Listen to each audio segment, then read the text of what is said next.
Always a delay. Starting. Thank you, everyone, for hanging out with us. Welcome to From the Ground Up podcast.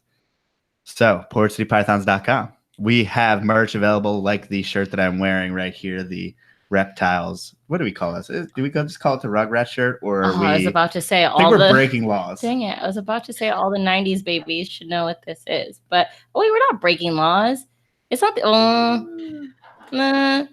It's questionable. Okay. Well, we can just claim ignorance when the patent attorneys come after us. I think we just ruined it, right? Yeah, you did. You shouldn't cut this out of the podcast at the end. Edited. This is only for the live people. That's it. Cut out. That's my editing. Yeah, we just came up with this shirt all on our own. This is just in 90s style. Yes. Also, there's going to be animals available. We have our first clutch due in, let's see, 1 day. 2 days. One day. 25th. Yeah. But then for some reason, I feel like we're going to have a weird year and none of them are going to go in 55 days. I just everything was delayed this year. Everything was pushed back. I always expect them on day 60, but I put the due date just usually to get beforehand, us excited. just so I can look, just so we keep an eye on it. And I guess to torture myself, maybe. But it's also exciting. It's it's coming. It's close. I don't know.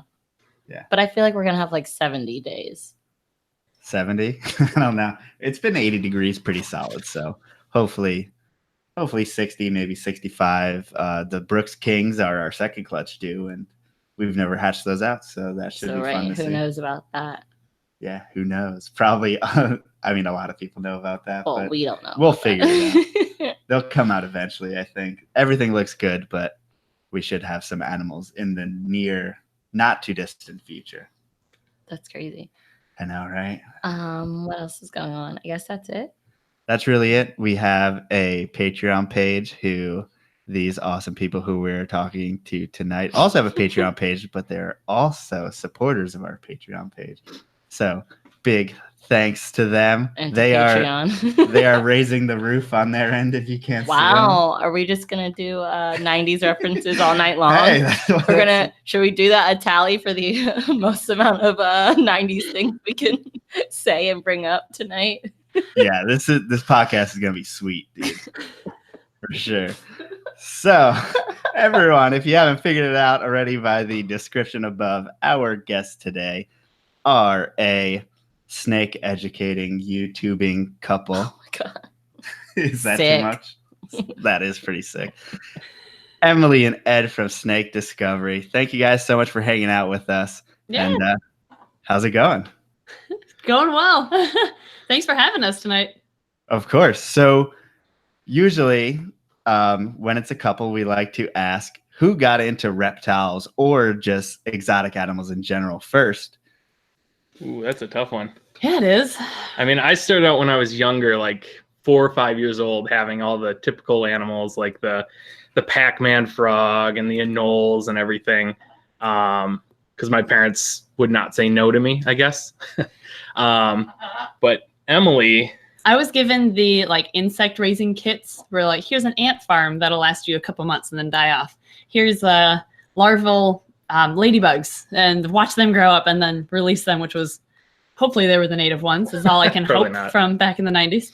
But yeah, I think I was into weird animals, but you were specifically into reptiles. Yeah. And then I kind of got out of it, but you stayed with the birds. Yeah, when I was in 5th grade, I got my first bird, a parakeet, and that started a passion for exotic birds. And we still have one blue and gold macaw who's near us here. You might hear her in the background. But she's annoying. No, she's cute. She's actually the one. It was birds who brought us together initially because you had gotten a blue and gold. Yeah, I got a blue and gold from some family friends in Michigan, and it was the worst thing I could have done because we went there with first-time bird owners, and we went there, got this blue and gold, and came home. We went, now what? Mm-hmm. And at the time, I had been working at, I think it's okay, I can say the retail. Yeah. Yeah, I worked at PetSmart. As soon as I turned, I know. So I worked at PetSmart in their pet care department since I was 17 when I first started working there. And I was their bird nerd since I was at the time I had cockatiels, my parakeets, I think had passed by then. And I had a green wing macaw.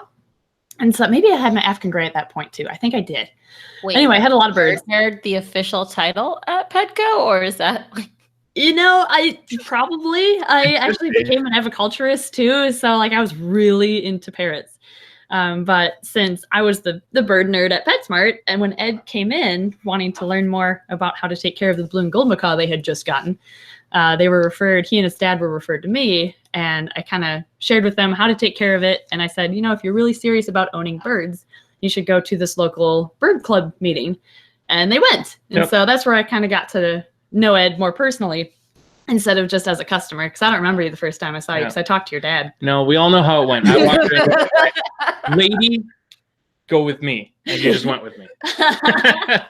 Yes, that's how it went. Yep. Gotta pump me up, Emily. Yeah, Jeez. you couldn't talk to girls back then, so I talked to your dad because you were both customers. All right, I'm gonna leave now. No. And then you came back again, answered more questions. Then we met at the bird club. Yep. Yeah. But my rule was just stay close to her, and eventually she'll notice me.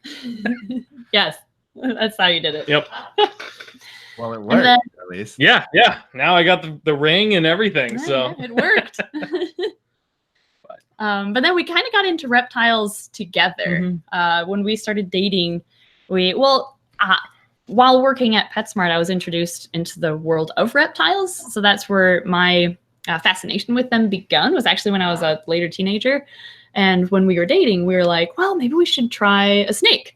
And so Ed got this beautiful albino ball python back when they were like, oh, the craze, or the newest thing. And it was like $500, I think, for this baby female albino ball python. But that was our first reptile together.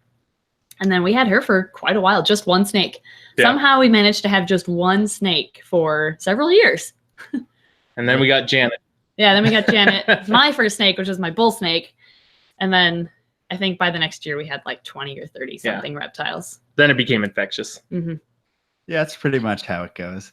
So, Emily, I know that you are traditionally educated in the way of, I believe you have like a biology or zoology degree, correct?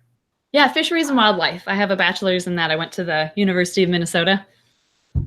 And then, so Ed, you were just into it, just drawn to it for whatever which way I'm Yeah, I have a degree in IT, so completely opposite world. But still important. Yeah. It comes in handy. Well, I bring up like every job I go to, I'm like, yeah, I'm into snakes. And they're like, oh, cool, you got a snake? I'm like, a couple. And they're always like, what, why do you have snakes? I'm like, because they're cool. And they're like, yeah, but that's weird. I'm like, see, I always told Joe, do not tell the people you're interviewing for. I hate being he always the snake brings guy. But he always brings it up, and I'm like, why are you telling them? It's always becomes a thing in the interview. Because you're like, I can't work because we're gonna do a podcast tonight, or the summer's kind of weird. I'll be hatching out snakes. Well, I think there's a meme out there that has 2 glass jars or mason jars. One says swear jar and it's about empty, and one is random reptile knowledge that nobody wanted to know jar and it's full of coins. Yep. That's so relatable. Yeah. Yeah. And then everyone will forever, if anything ever happens snake related, tell you about it. And gosh. see them tell you how much they dislike snakes, which is also a fun one. Right. Like if you go up to someone who has puppies in her hands and you're like, oh, I hate puppies. They're just disgusting. Like, that's not acceptable. Why would you do that to a snake owner? Or like the people who say, yeah, I saw this bull snake and it was 15 feet long. It stretched all the way across the road. It's like, no, you didn't. No. I love the people that you have a snake out and it's obvious their pet, and they come up to you. I killed a snake the other day. It's like, thanks. I don't know what to tell you. Hey, what's my response supposed to be right now? Exactly. So not everyone's like second snake is going to be a bull snake, and it seems like you have focused a little bit on bull snakes from there on out. So what kind of drew you to bull snakes? It was just adopting our first one, or my first snake, and our first bull snake. His personality was so unlike what everyone said bull snakes act like. People will say bull snakes have feisty attitudes, or they're sassy and they hiss and they're just not handleable. But when we went to our first local herpetological society meeting, they do adoptions every month, and they just get so many unwanted reptiles. They just try to find homes for everything that's brought in. And one of the animals for adoption was this bull snake. but his spine stuck out, like no joke, about a 1/4 inch all the way down his back. And then his backstory was that he was found just abandoned in an apartment complex. So we signed up to be members and we adopted him. And we very quickly became fans of bull snakes after seeing how docile he was. He wasn't head shy. He just wanted to be fed and be brought up to a normal weight. And even after that, he was friendly. Mm-hmm. So that was Janet. We thought he was a girl at first, but that was Janet. And then we purchased a female, a breeding size. The first snakes we wanted, or we bred, were these bull snakes, because we were like, we should give it a shot. So we bought a large adult female, named her Brad, and bred them. They had awesome babies. And I think it was after that we realized there's a lot of morphs involved with bull snakes. So, I mean, there's so many different color and pattern mutations out there. And when you combine them, you get so many cool results. That first clutch, it like made us fall into breeding, or made us love breeding snakes first off. And then it was the bull snakes specifically, after learning all their morphs, that made us fall in love with them. And obviously it seems like snake discovery as just education, like reptile outreach, was existing before your YouTube channel, correct? Yeah, actually, we started the YouTube channel in response to people who attended our programs. So I would do these programs at libraries or scouts, and after teaching the audience of various ages about cool animals, these cool reptiles, they'd fall in love with them too, and then they'd have all sorts of questions after the show. How do I take care of a fat-tailed gecko like yours? And I have kind of a busy schedule, especially during the summer months. So I'm usually going from one program to the next, and I don't have a ton of time to answer everyone's questions after the show. So instead of I didn't want to blow them off though. So I started a channel and we made a couple informational videos that answered pretty common questions we would get. And then I was able to redirect people just to the channel to watch that instead of me being late for my next program. But then it took off, which was unexpected. And yeah, so were you? Sorry. No, I had a question before. I wanted to say, I hoped you named one of the babies from that pairing Rocky Horror or Riff Raff.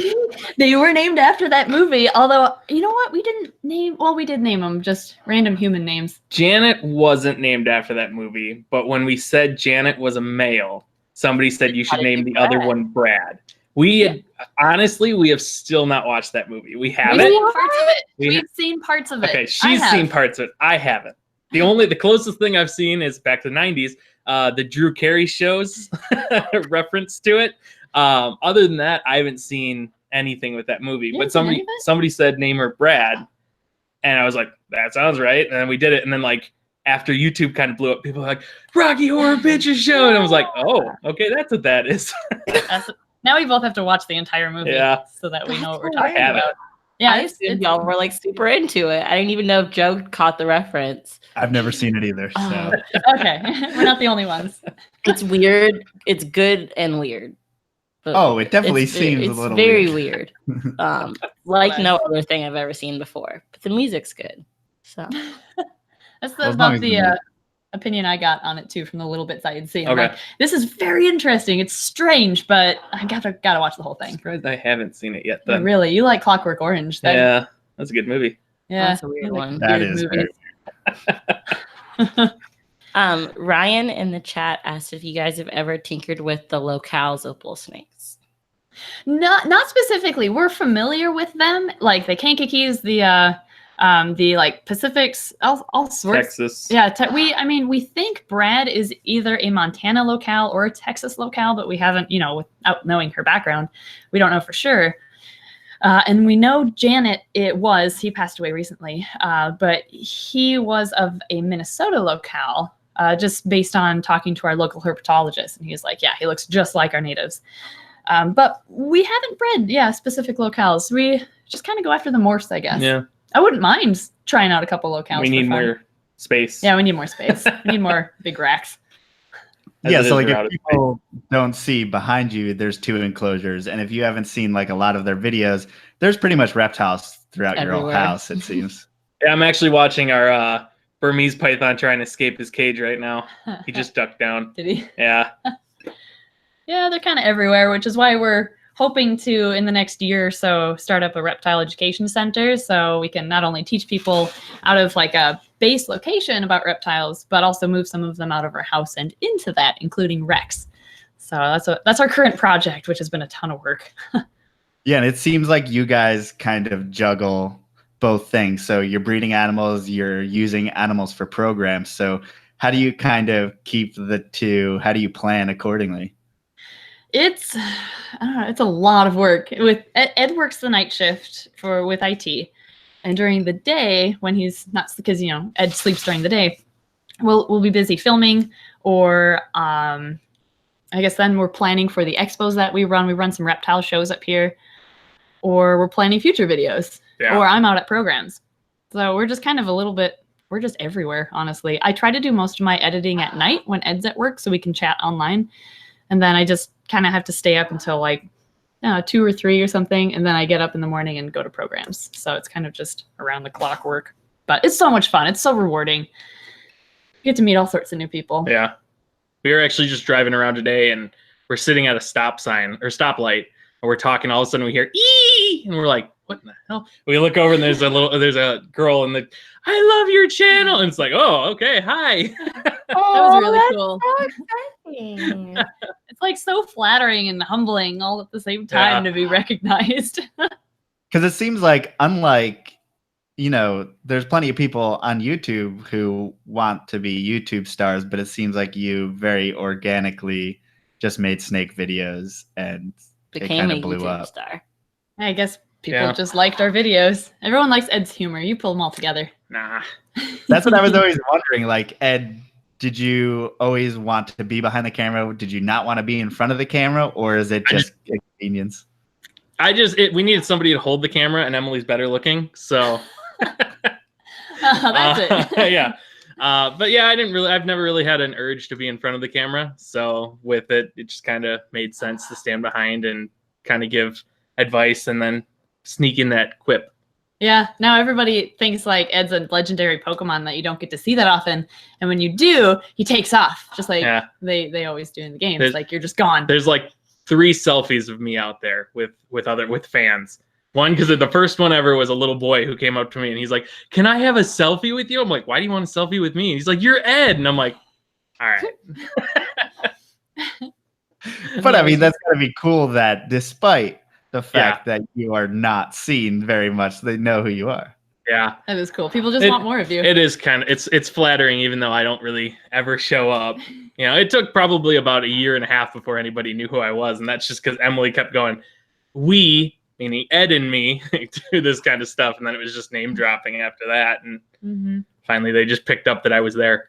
Yep, pretty much. And now in the future, obviously you said you want to do like an education center type of thing. So this would be a public facility that people would be able to come tour? Yeah, so ideally I would like the front portion to be a reptile store, so reptiles and reptile supplies for sale. And the back, in a perfect world, back 2/3 or so, we want a decent amount of space dedicated to this. We want more of like naturalistic displays, like large enclosures with informational signs and maybe some hands-on interactive things to teach people about the species inside of each enclosure.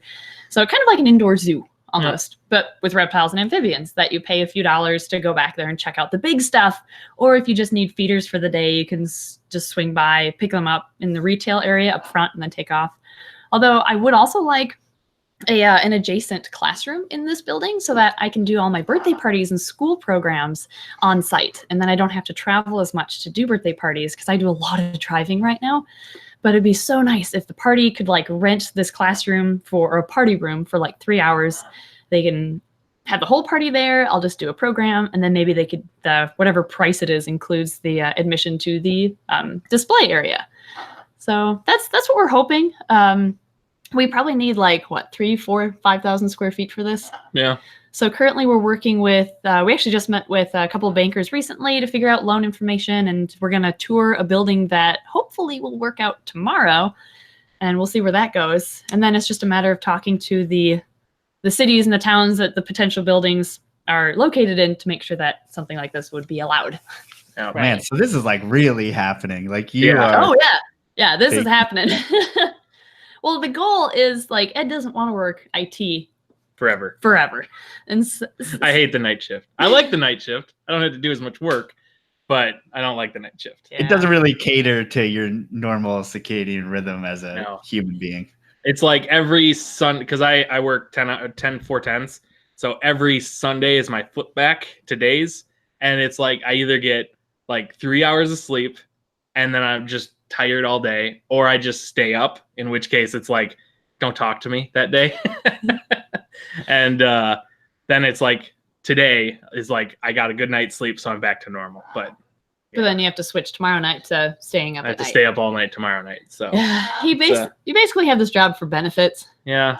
And then help save up a little bit for this building. Yep. And then once we can prove that this facility is profitable enough for us to be on our own, then he'll leave his current job, and then we'll just do everything, the two of us.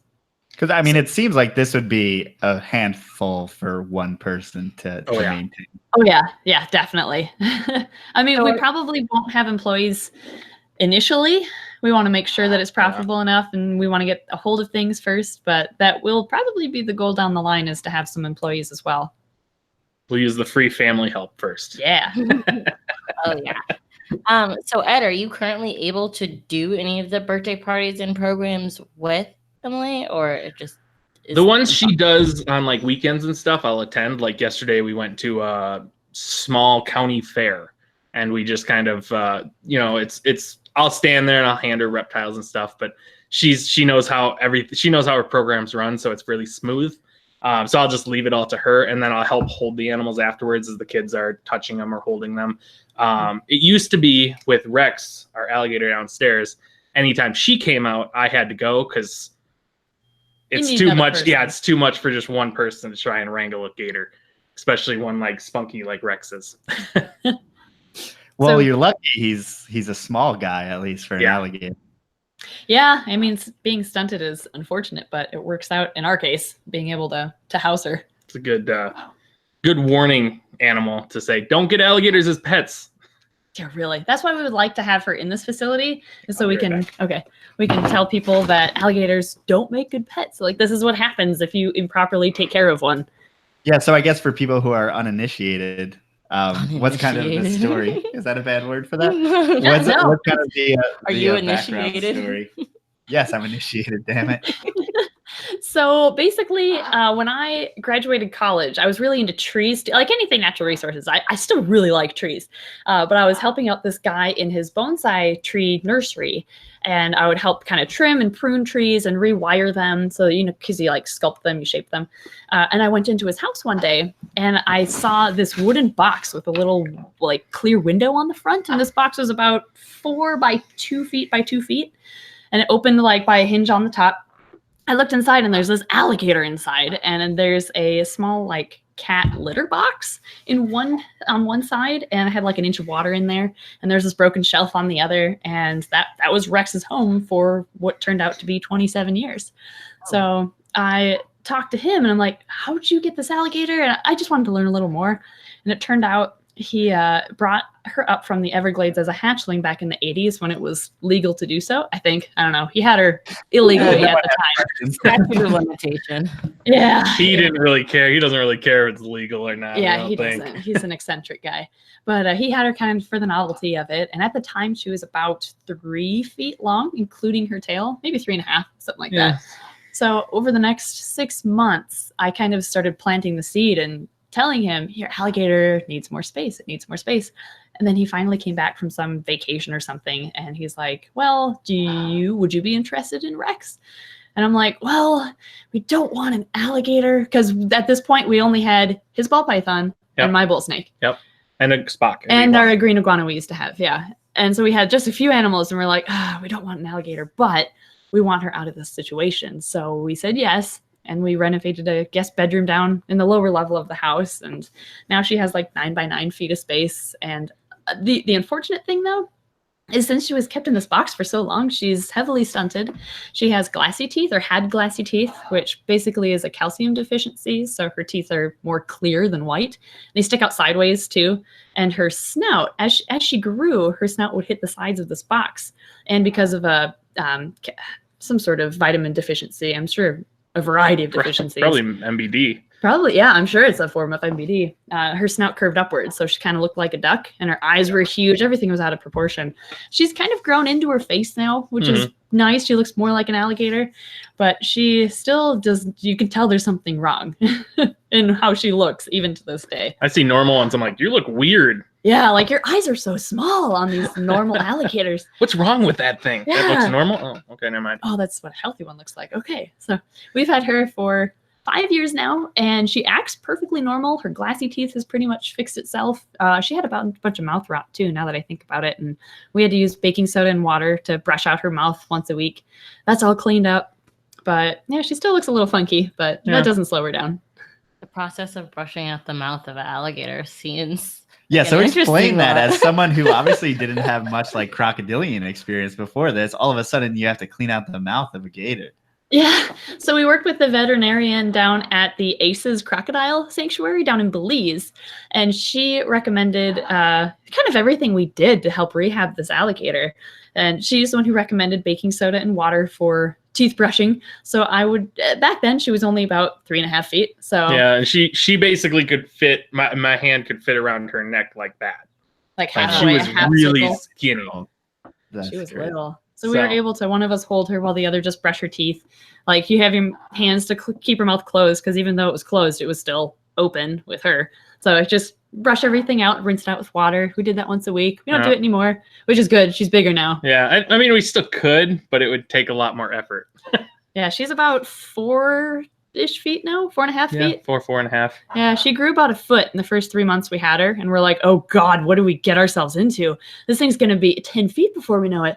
But then she stopped, and now she's kind of just gotten more Bulky. muscular, which is good and nerve-wracking at the same time. So we target trained her, and now she's much more manageable. Yeah. So how does one have a gator not ruin their house, essentially? So we had to gator-proof this bedroom. And it's a carpeted, normal bedroom. Ed built a gate. How would you describe the gate? I just put up a plywood wall with braces so she couldn't push it down. And then we went in and a door so we could get in. And then we put sheet linoleum all the way around. Curves it up the sides of the wall. So it's kind of waterproof, kind of, except for the spots she put holes in there for it. Yeah, we used sealant like in the corners where it kind of overlapped. We had to cut it to size. Use sealant there, and I mean where her outwards poking teeth have poked. There's probably not waterproof there anymore. But on top of the vinyl, we have this fake grass turf to give her some traction so she didn't slip and slide on the vinyl. And she has a cave, she has basking lights, and a UVB light over her pool, which is just a big... The largest kiddie pool we could find. Yeah, it's big too. Like we've upgraded her pool several times as she's grown. But she has the pool cleaned with a canister filter and heated with an inline heater. And then the UVB light just is a strip T5, I think. T5, Yeah, T5 strip bulb hanging on top because she spends most of her time in the pool. So we wanted to make sure she got as much UVB as possible. The only problem is when somebody goes to clean the pool and then she forgets that she left the water running back into the pool and tries to flood our basement. I've flooded the basement several times. Once I was cleaning her pool. Oh, that's right. Oh, this was bad. I was cleaning the pool and refilling it, and we left to go to the town because there's nothing where we live here. There's no restaurants or anything. Closest town's about 10 minutes away. So we left after refilling her pool, went to, I think it was Hardee's at the town nearby, and we're in the drive-thru when I realized, oh, I didn't turn off the water. And so we left. You made us wait for food, didn't you? I did. I'm not going to wait. We already got the food, paid for the food. Yeah. We might as well get it. At that point, it was too late anyway. So, I mean, okay, we got our food. We rushed home, and there was about an inch of water down in the basement. So that was fun to clean up with our shop vac. We've gotten a lot of use out of our shop vac cleaning up overflowed pools. Yeah. Yeah, but it's the lowest level of the house. So, concrete base. Yeah. It's okay, right? It's all good. Are you just hooking up like a hose to the nearest sink? Like, how are you? Yeah, we use like an aquarium water change siphon. So we just have that lead. Yeah, we don't know what that is. Oh yeah, so like when you do a water change on a fish tank, you can either use just a simple tube and let gravity create a vacuum and just pull it out from the tank down into a bucket. But with bigger water changes, you can use a siphon that actually screws into a sink of your, or to the faucet of your sink. And then you just turn it on full blast and it'll push water straight out to the tank, or you can turn it on reverse and it'll suck the water out for you. So we use one of those more like heavier duty siphons for the turtle tanks and for Rex's pool. Oh. And thankfully, our mud room is right on the other side of Rex's room. So when the room floods, it goes over into the cement basement. So, so then we just have a clean mud room afterwards. Yeah, that's what it is. Clean. Yeah, that's what I was doing the whole time. So yeah, it's interesting owning that big of a reptile.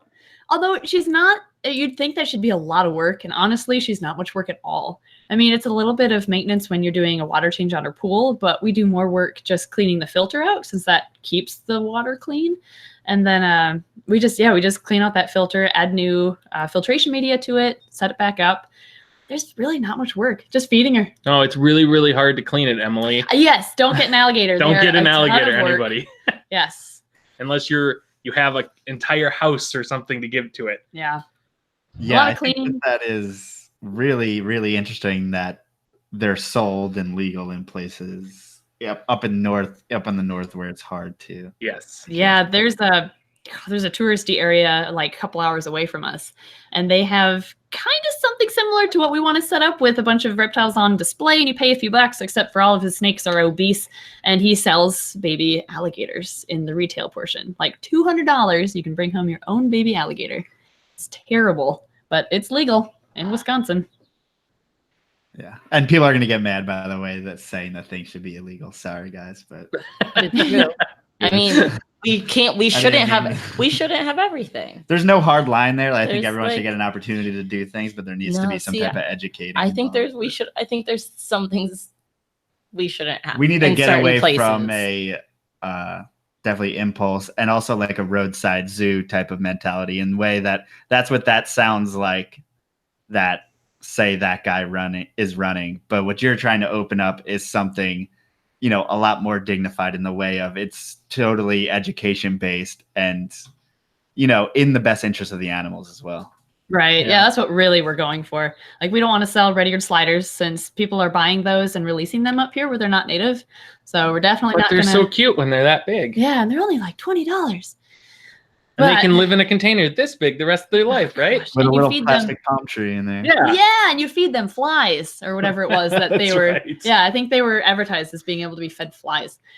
But yeah, we're not going to sell things we don't agree with, like iguanas, green iguanas. Not going to sell those. And we will have Rex there, but basically just to teach people about alligators, their natural history, their range, their diet behavior, and that they don't make good pets. Yep. And so are there certain things when you open the facility that you definitely want to get or want to add to your collection? We want to do a lot of work with native species to the area so people can learn about what they might find in their backyard. And then hopefully fewer will get killed because just people don't know what it is. But if they do know, then they might have a better chance. Ed wants to do venomous stuff. Yeah. Well, I'd like to, because at least here in Minnesota and Wisconsin, the first thing you hear is, "Oh yeah, I saw that snake the other day. It was a rattlesnake." And the other day I was talking, it was a pine rattlesnake, and I'm like, "No such thing as pine rattlesnake." And he goes, "I'm like, were you thinking timber rattlesnake?" He's like, "Oh yeah, that's what it was, and it was over here, and it was in this area, and so I had to kill it." I was like, "There's no timber rattlesnakes in this area." He's like, "Yeah, there are." I'm like, "No, there's really not. They're all down in the bluffs and like near Red Wing and whatnot, and even farther south." And he's like, "Oh, but it was buzzing its tail." I'm like, "That was either a bull snake or a fox snake, most likely, which are both harmless snakes." Are you playing with that? I don't know. Okay. Can you hear any interference with Ed playing with the other earbud? I'm twitchy. Nope, Sorry. Joe does that all the time, And she'll and hit it drives me me. We do lots of. Oh, that sounds weird. He does it all the time. But yeah, I would like to get, at least a timber rattlesnake in and, become trained in how to handle them and stuff like that. But like, just so people can see what they look like and see how much of a difference there is between them and a bull snake and a fox snake and everything that's going to be harmless, especially near the cities where most people are going to be, where there's not any of those anyways. So We'll see if the city would allow a venomous snake. We would love to apply for a permit to have just one native venomous, because that's the only one in Minnesota that you see is the timber rattlesnake. And that's probably where our facility will be. So yeah, we'd like one that's relevant. but that wouldn't be right away. No, that would be a little ways down the On line. the line. Yeah, we're technically on the Wisconsin side of the St. Croix River, but a lot of my programs are in Minnesota, and Ed works in Minnesota. So yeah, we're right on the border. And are there more favorable laws on one side or the other as far as keeping exotics? There are, but they're changing. So right now, it's how would you describe it? With it changing? I don't know which one would be better at this point. Wisconsin. You still think Wisconsin's better? Wisconsin allows everything. Yeah, they do. Wisconsin doesn't really care as long as it's not a native species of a native, like wild type coloration. You can't sell any of those because they don't want you catching wild reptiles and selling them. But if they're a morph of any sort at all, then you're good. Totally fine.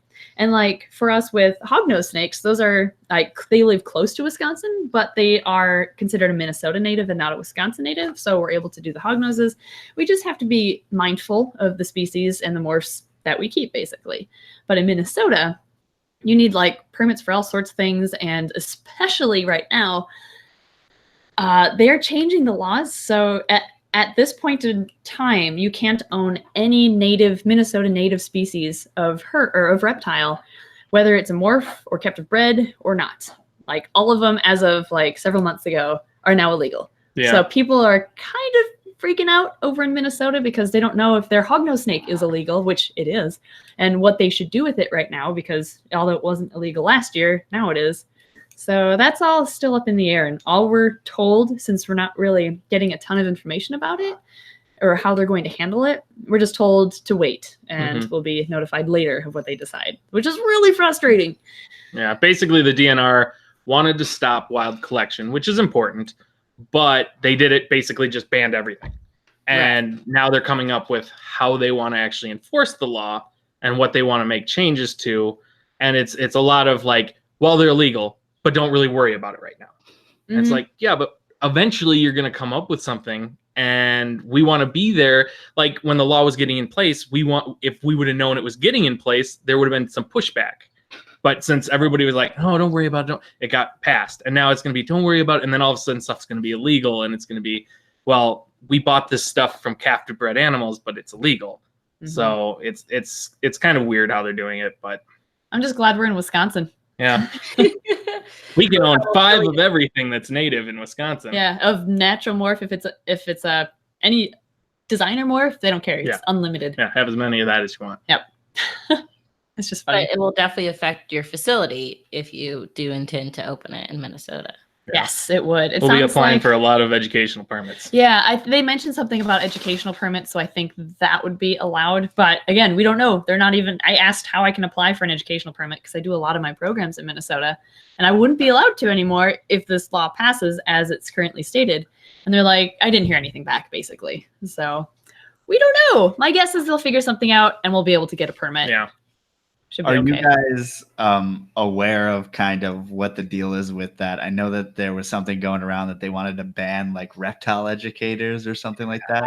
Yes, we have heard about that. Thankfully, USARC is knows of that and getting the right lawyers looking into that. So I'm not 100% clear on what the law was trying to be changed to, but I'm not either, actually. I've been so busy I haven't been able to read it, but it might be one of those things where although no person can do programs, businesses can. One of those weirdly worded ordinances. I don't know. It is scary though, because once you start banning education, that's never a good thing. Right. It seems so many times they're trying to make these laws or pass these things to weed out the like bad side of it, but then you weed out all the good people too.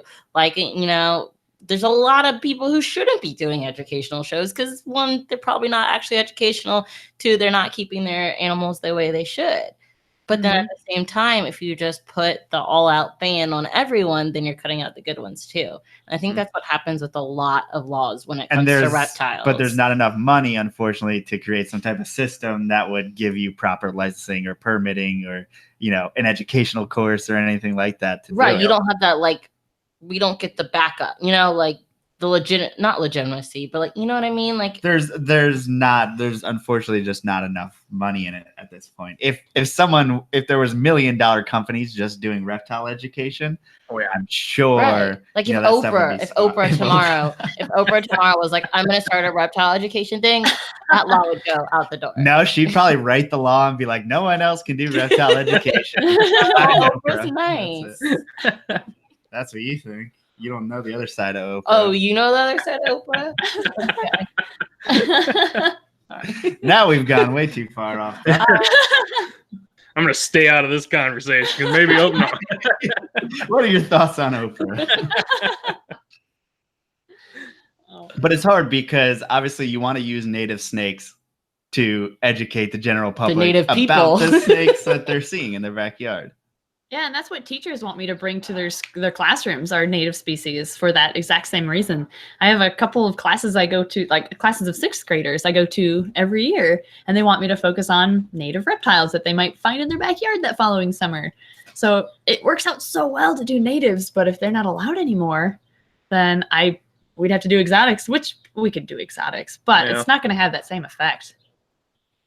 For sure. So I think that there's a lot of people who, you know, maybe in similar positions work with stuff that, you know, you guys work with or we work with that would like to get into education. So even if it's just you want to do like one show or something, I mean, how could the everyday herp keeper, you know, do something educational and give back to the community? The biggest thing I would recommend is, which is a tough hurdle to get by, would be getting insurance. Because a lot of places won't even consider you if you don't have insurance. So that is definitely the number one thing on your list that you should be acquiring. But also herp societies. Herp societies do a lot of outreach. Now, it kind of stinks if you don't have a herp society in your area, but I know like the Minnesota Herp Society and the Madison Herp Society all do a lot of outreach. And like I know with Madison or with Minnesota, they have the insurance behind them. So people can bring their animals, they can get into it and see if they like educating the public, which is definitely a hurdle to get across when people are like, oh, let me poke. Kids always want to poke their faces. Like, why? Why do kids want to poke the face of the animal? Like, no, you can't poke his nose. Or like, do you see the hognoses upturned snout? Isn't that unique? Yeah, I'm going to poke it. Like, no, don't do that. Anyway, you have to be like very patient with kids too. So try out your local herpetological society. If you have one, any of their hands-on opportunities, and first see if it's right for you, because you definitely have to be a people person. We know some people who try to do programs, but they're unable to get messages across. Well, they really like reptiles, but it's tough to communicate their love of reptiles to people. Like, it's hard to describe, but you definitely have to. You have to be able to convey a message. Exactly. Especially to usually a younger audience. Yeah. Because those are, usually it's birthday parties or library programs, and the teens are doing their own thing, and the 20-somethings are all working. So it's usually the kids in the summer that go to library programs or reptile birthday parties, even though we've done a handful of adult birthday parties, which are pretty fun. Those are so much fun. Oh my gosh. I've I've done birthday parties for people our age, and I'm like having a beer, not a beer, I don't like beer, but I'm having a drink like as I'm doing my program, or they're just handing me a shot of something like, this is great. I'm getting paid to do it. This is awesome. It's so much fun, like working for myself. But it's a lot of work behind it. Yeah. So I guess I would first, not, if anyone's interested in doing programs, definitely do not quit your day job.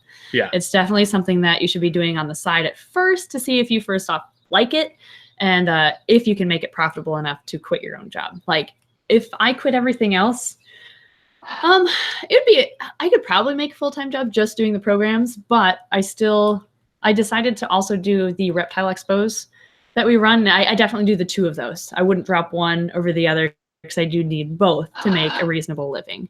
I mean, YouTube's something kind of else on its own, but if it weren't for YouTube, I'd definitely still be doing the other two. Mm-hmm. I just do all three instead. So reptile shows will actually say, hey, we need entertainment for, education and stuff like that, and you actually get paid to go to the reptile shows? Oh, well, we run reptile shows, like expos, like very small version of Tinley. Oh, we run shows. You started the 2 shows? Yeah, we have about 10 shows a year. It's a variety of reptile, bird, and exotic animal shows in both Minnesota and Wisconsin. So we have our largest venue is in Eau Claire, Wisconsin, where we have just over 100 tables, and the vendors, all the tables get booked right away. But that's the other tier of our business, I guess, that's running these shows. No idea. I don't know how you do so much, to be honest. There's a good amount of overlap, which is really nice because we'll like tell our subscriber base, yeah, we have a show this weekend, you should come check it out, and that helps the show. And then the shows, sometimes if I'm doing a program and people want to learn more about reptiles, I'll tell them to come to a show, and there's just really good overlap. It works together pretty well. Synergy, that's it. But it's a lot of work too, because we do all the advertising, the venue bookings, the vendor drama. Oh my gosh, there's so much vendor drama, but that's part of it. Just working with people. So how long have you been running those shows? Those have been doing since we first started dating, actually. So back in, I don't know. 2009? Yeah. Well, I think we started about like 2011 or so, 2012. Oh, okay. Is when we started. No, not dating. When we started the shows. I was like, I'm pretty sure I have that number down. No, you're good. Yeah, we started just with bird fairs because we were both bird nerds back before we got into reptiles. So we ran these bird shows where people, would buy birds and bird supplies. And then when we got into reptiles, we started our own version of the reptile shows in this area. And then we just kind of combine them all into one. And we also do all exotic pet expos. So you say it's so matter of fact, but how does, and you make it seem so easy, but how does one start a show like from scratch? What was your first steps? Well, we kind of got lucky because we used to breed finches and like diamond doves, just small aviary birds. And so we actually were vendors at our local bird fair selling these birds that we would raise. And then the lady she kind of got out of the fair business, but all the vendors still wanted a place to go to sell their animals. So they kind of introduced us to the idea of, well, why don't you guys continue these? The bird people are all kind of older. So like they were all like in their 60s and 70s. And then it was us sitting at a table and they came up to us and said, you guys are young and spry. You should start a new bird show. Mm-hmm. So we did. And we've been running them ever since. Yeah. We do 4 bird fairs a year. And then we do 3 reptile expos a year. And then 2, 3, 4 exotic pet expos a year. So 11 a year. The bird one kind of evolved into the exotic show. And then about 2 years ago, I think we started the reptile show because as we got more reptiles, we started knowing more reptile breeders and everything like that. So then it was like, well, I mean, do you guys want a show? And they're like, yeah, that'd be awesome. So then we just kind of started one up in smaller location, smaller venue. It's growing though. We might need bigger. That'd be sweet. We'll see. Yeah. The toughest part is finding venues. Like I hate finding new venues for shows. I mean, it's a good problem to have because they're growing and we always have to keep our eyes open for new venues, but it's so tough finding a venue that'll allow animals and there's just so many criteria it has to meet. So we try to stay in our places for as long as possible. Like I give big props to the people like Tinley. Oh my gosh, I can't imagine how Tinley does it, but they have a whole board of people, right? Brian Potter does. Mm-hmm. So what were you doing before this, and kind of have you completely quit, whatever day job that you had beforehand? I have, yeah. I've been on my own for about 5 years now. I started when we first were getting to know each other. I was at PetSmart, and I worked there up until just a few years ago, actually. I was kind of off and on. I'd help out during the holiday season, even if I had a different job going on. But after I graduated that was my college job to help pay for tuition. And after college, after I graduated, I became a naturalist for the Minnesota DNR. So my job was to connect people to natural resources at the state park that I was stationed at. So I would teach people about a lot of geology. I did a lot of geology. I did a lot with trees, a lot about the history of the park, things like that. But my favorite programs that I did, and this is what introduced me to the whole world of programs. My favorite ones were the ones that included wildlife. And then after my 2-year job there wrapped up, it was just 2 summers, then you have to move on and do something else. I really liked it and I wanted to continue it somehow, but there weren't any other positions with the DNR open. And that was when we were into reptiles. Yep. It was our first couple of years getting into reptiles. And I'm like, maybe I could start a business where we just teach people about reptiles.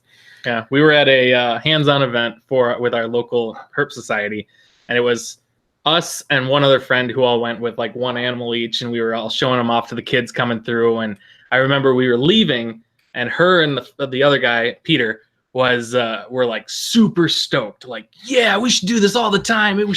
That should be our business. And we like the whole way home, that's all they could talk about was different ideas, what we could do, all that kind of stuff. And I was sitting there like, I already have a job. I don't need another job.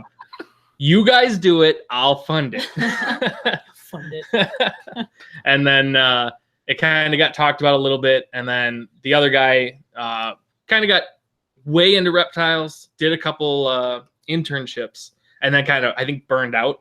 And he went on to another thing. And then Emily's always been the type to like stay with things for years and years and years and push through and make sure that it's like her passion is always number one. And so she's like, well, maybe I can do that kind of stuff. I'm like, go for it. Get some, go Craigslist, go advertise on these free platforms. And then she got her first one, and then she started getting more. It was like the first year she would do like 2 or 3 programs a week. And then the rest of the time she was sitting at the computer, finding new places to advertise, just doing all that for like the whole first year. And then the second year it was pretty much everybody had a little bit of advertising, but it was mostly programs at that point. And then from there, she really has stopped advertising because it's just, there's too many now. I feel so bad. I'm booked every day through the end of August now, and it's just all word of mouth. So I have to like turn people away. Like, I'm so sorry, I'm booked every day. We could do it in September, but that's going to be too late for their kiddo's birthday party. But yeah, maybe someday down the road, we'll need an employee and they can do programs too. Yeah. That'd be cool. But yeah, then it's just you ever think of building it out to where you have multiple educators in different places, different times, all that stuff? That would be so much fun. Yeah, we just need a couple sets of reptiles. Yep. Which I have like 2 sets of reptiles that I'll flip flop between. Quite a few of them will, so they can take one day off while I do a program, and then just switch back and forth. There's a couple animals like our boa constrictor where I just don't have room for another big enclosure, so we just have him, and he joins me at all my programs. But I try to switch it up, especially with more sensitive animals like the legless lizards or like the salamanders. Like the salamanders, I'll take one day and definitely give them a day off and take another the next.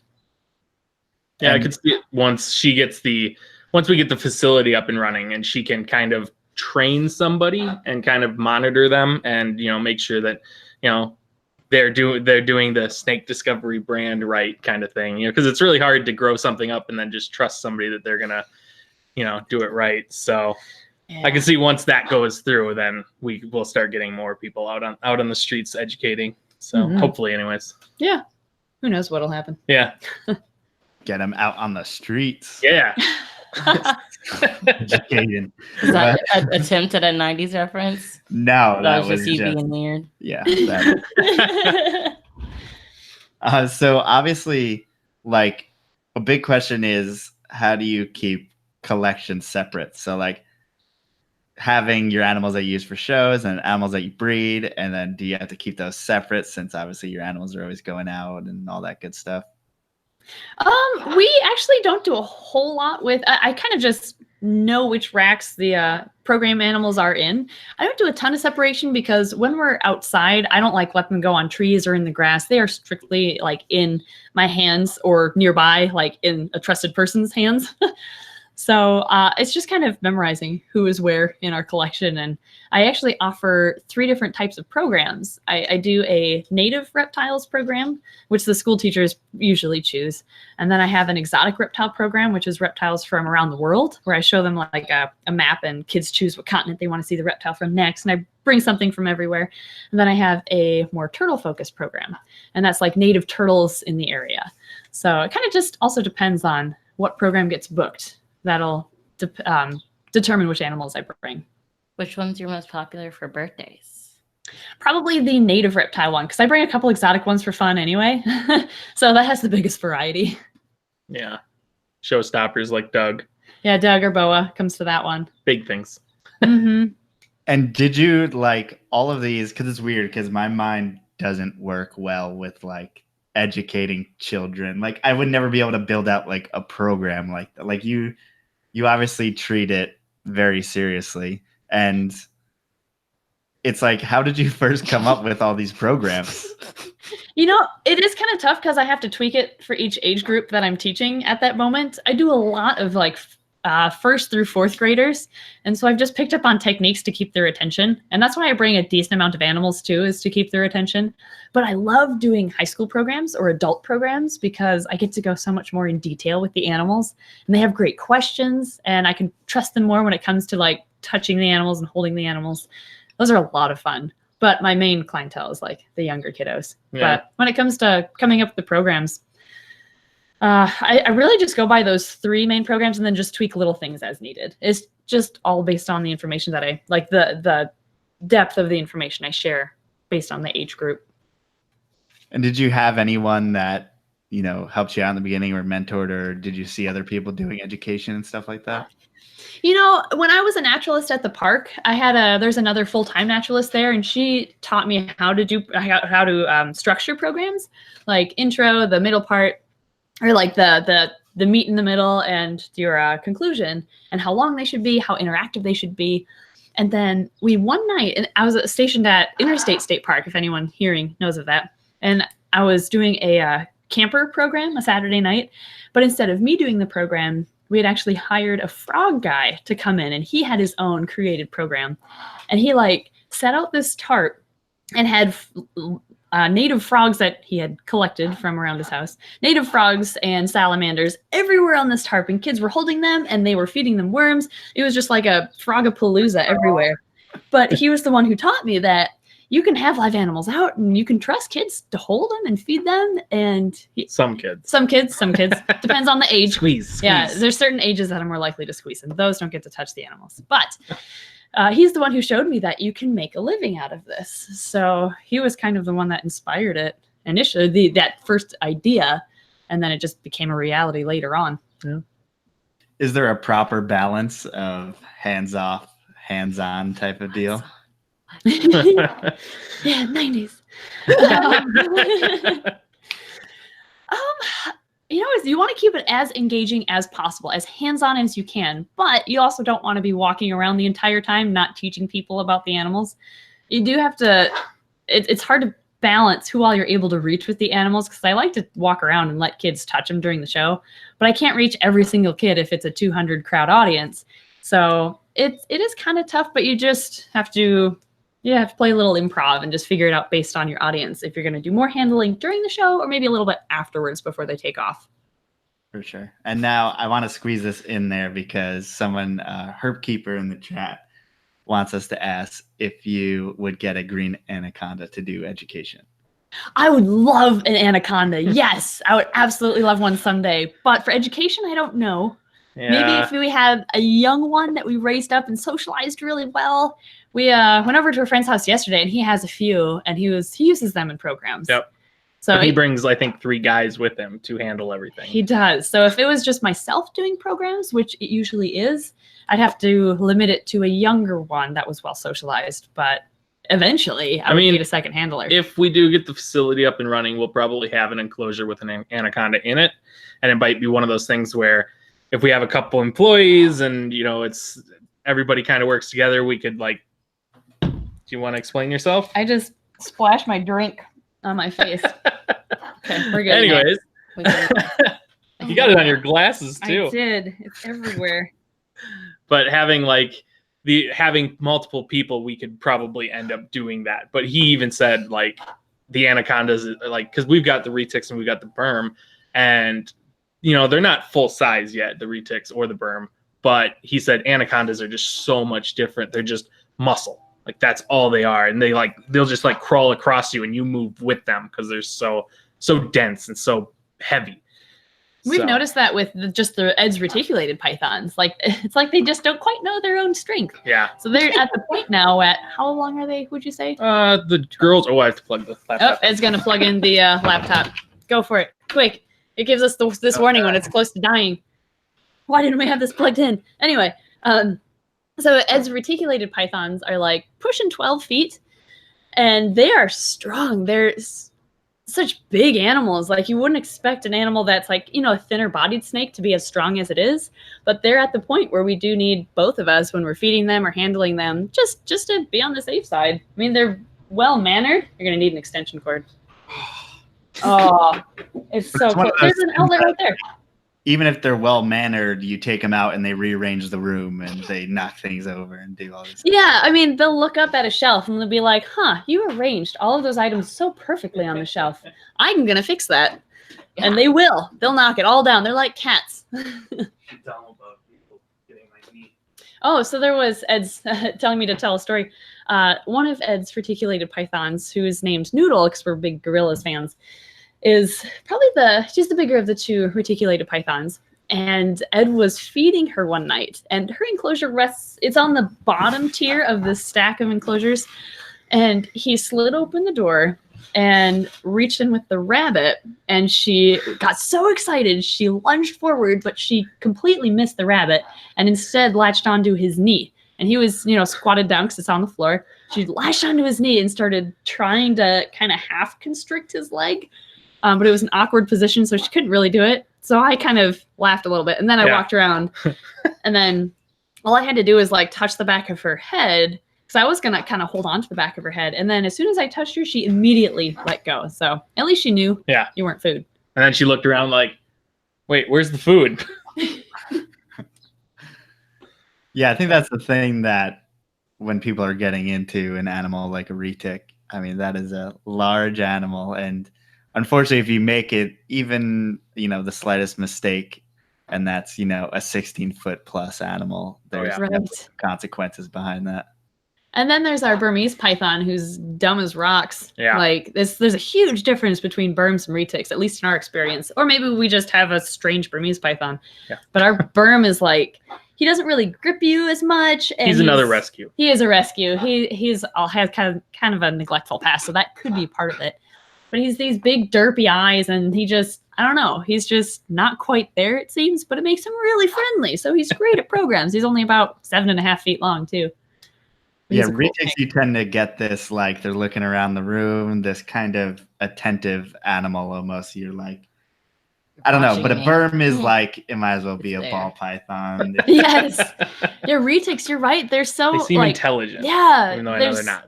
They're intellectually, they're just there. They're present more. And you're right. They'll watch as you walk by. Yeah. Like, hey, last time you came by, you gave me food. Yeah. Not going to happen again. So what percentage of your collection are rescues? Ooh, that's a great question. I'd say around maybe 40%. Yeah, probably. Think? Yeah, because we do buy a decent number for breeding projects, but there are quite a few rescues too. Most of my program animals are rescues, partly because it's nice to work and give them, you know, kind of a second chance, but also because animals that we buy for breeding programs they're a little bit more expensive, so I don't want to risk anything happening if they were out of program. Not that, knock on wood, anything has happened, but I just leave the more expensive animals at home. Mm-hmm. But yeah, we have a lot of rescues. Are you getting most of those through your local herp society or variety of? We used to, and we still will take in a couple here and there from our local herp society. Like most recently, we adopted this completely normal ball python because I just wanted one in programs. So we found a sweetheart, adopted her. But I think a lot of our rescues nowadays are just people who don't want their animal and they just reach out to us. Like with our garter snake that has no eyes, that was a connection from PetSmart that when I worked there, one of the holiday seasons, someone came up and said he had this garter snake with one eye that got hit by a lawnmower. And I was like, well, if you don't want it anymore, let me know. And a couple weeks later, he came back in and said, yeah, I don't want it. Can you get it? So we drove over like the next night or something. Yep. And sure enough, this garter snake that he had for close to a year, one of his eyes was taken out by the lawnmower, and the other one was enlarged like a large globe. And if you looked at it straight, you could see a pupil down deep inside, but it just kept slowly getting bigger. So we had him for like, according to them, it kept growing, which makes sense. Fluid was just building up. Mm-hmm. So we had him for about 2 months before we were able to get him in and have his eye removed, because there was no chance of that being saved. And now he has no eyes. His name is Nearly Headless Nick. He does really well. Yeah. He's kind of a messed up face, and his tongue flicks sideways, which is kind of humorous. Say, like just the one eye missing or the both eyes missing is kind of an understatement because it looks like he almost has half a face. Yeah, he really does. Yeah, all the scales are a little bit messed up, but he makes it work. Yeah. Reptiles are resilient. I'm assuming that's not one of your show animals. No, everybody, like, if there's people who like or who follow the channel who attend our shows, since we have them all on our website, they'll be like, "Did you bring Nearly Headless Nick?" And I'm like, "No, he'd probably be so confused if I brought him, so he stays at home." That makes a lot of sense. I get that. Right? So I just bring a different garter and we feed it fish in front of the kids, and they like that. That's who's behind us right now. I'm surprised nobody's looking at us like, why aren't you feeding us? Yeah, we're going to feed them after this. Yeah, because you guys had a nice litter of garter snakes last year, and I believe you're going to have more garter snakes this year. Yeah, so our female had 9 babies earlier this year, and she's actually double clutching. Surprisingly, we didn't pay her or anything. She's just having another litter, I guess. I don't. Is that all we're having this year, or just the Prius babies? I think that's just Prius's because the albino checker didn't take this year, so she's getting a year off. Yeah, that's fine. If she wants a year off, there's no harm in that. So yeah, just I guess 2 litters from the same mom of garters, but then a lot of bull snakes. We have some rat corns cooking and some hognoses cooking too. If babies due Saturday. Yeah. A couple of our bull snakes are due to hatch on Saturday, so that's exciting. So here's a question for you guys. What's your opinion on hybrid snakes?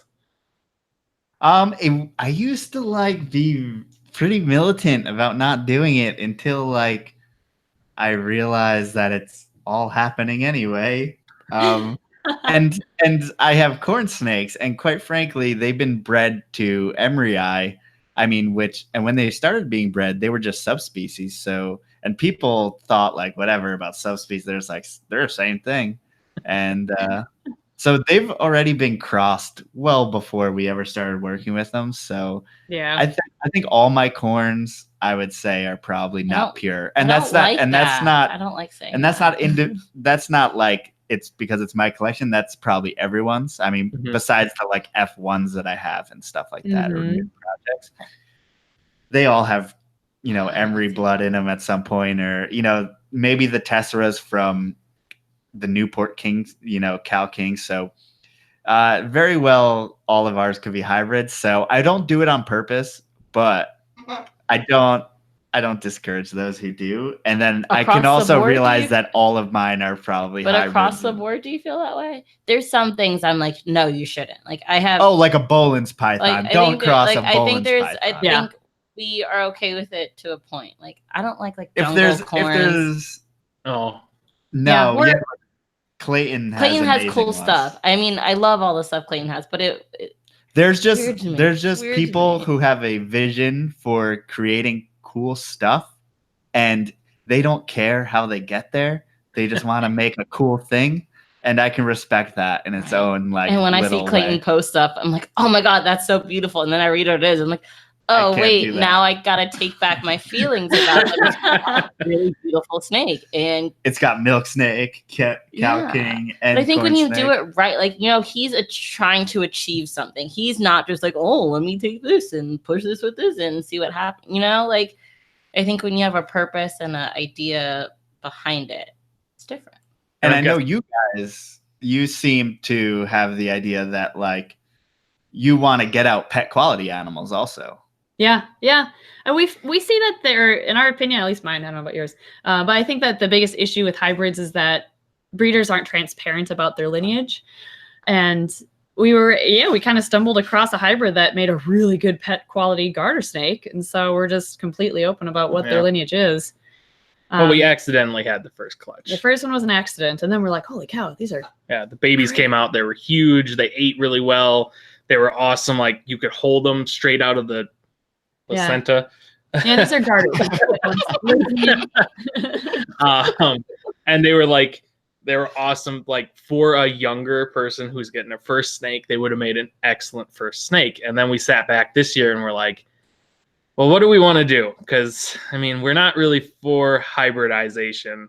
And we kind of talked about why. And then we're like, well, but if we're completely transparent we're selling as either singles or same-sex pairs. You know, they're not, unless somebody goes about selling them later and just says they're a plains garter or they're this garter or whatever. You know, somebody who's going to breed them.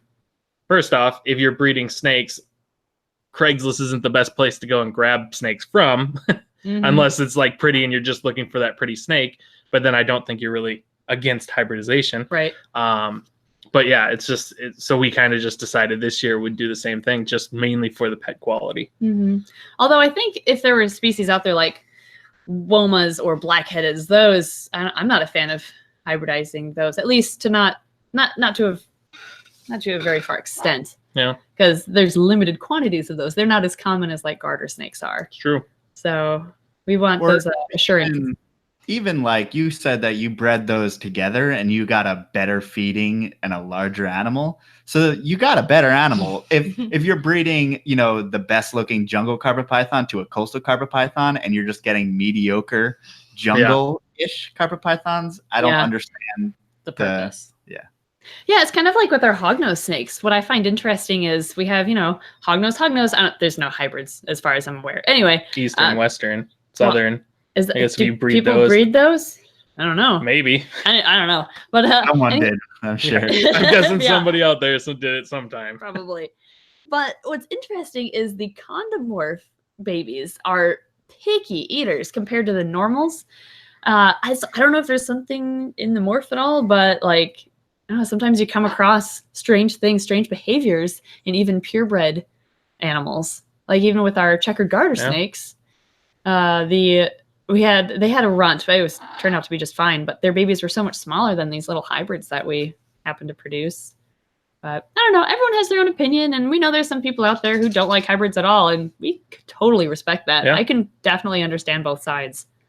And we need both sides, therefore. Yes. So, you know, someone can have pure animals, and then if people like crazy, awesome animals, honestly, some of the best looking snakes, every time I see a snake that like catches my eye and blows me away, oftentimes it's because I haven't seen it because it's, you know, some hybrid. So yeah.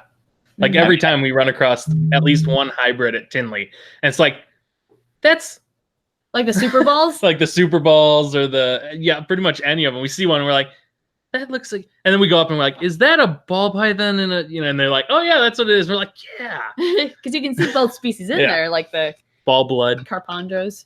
Yeah. I think, those are cool. Yeah, I learned that from the couple websites I've looked at that people have actually successfully bred hybrids. It's like carpet pythons will breed with anything. I'm pretty sure. You just put a male in with any female, he'll get the job done.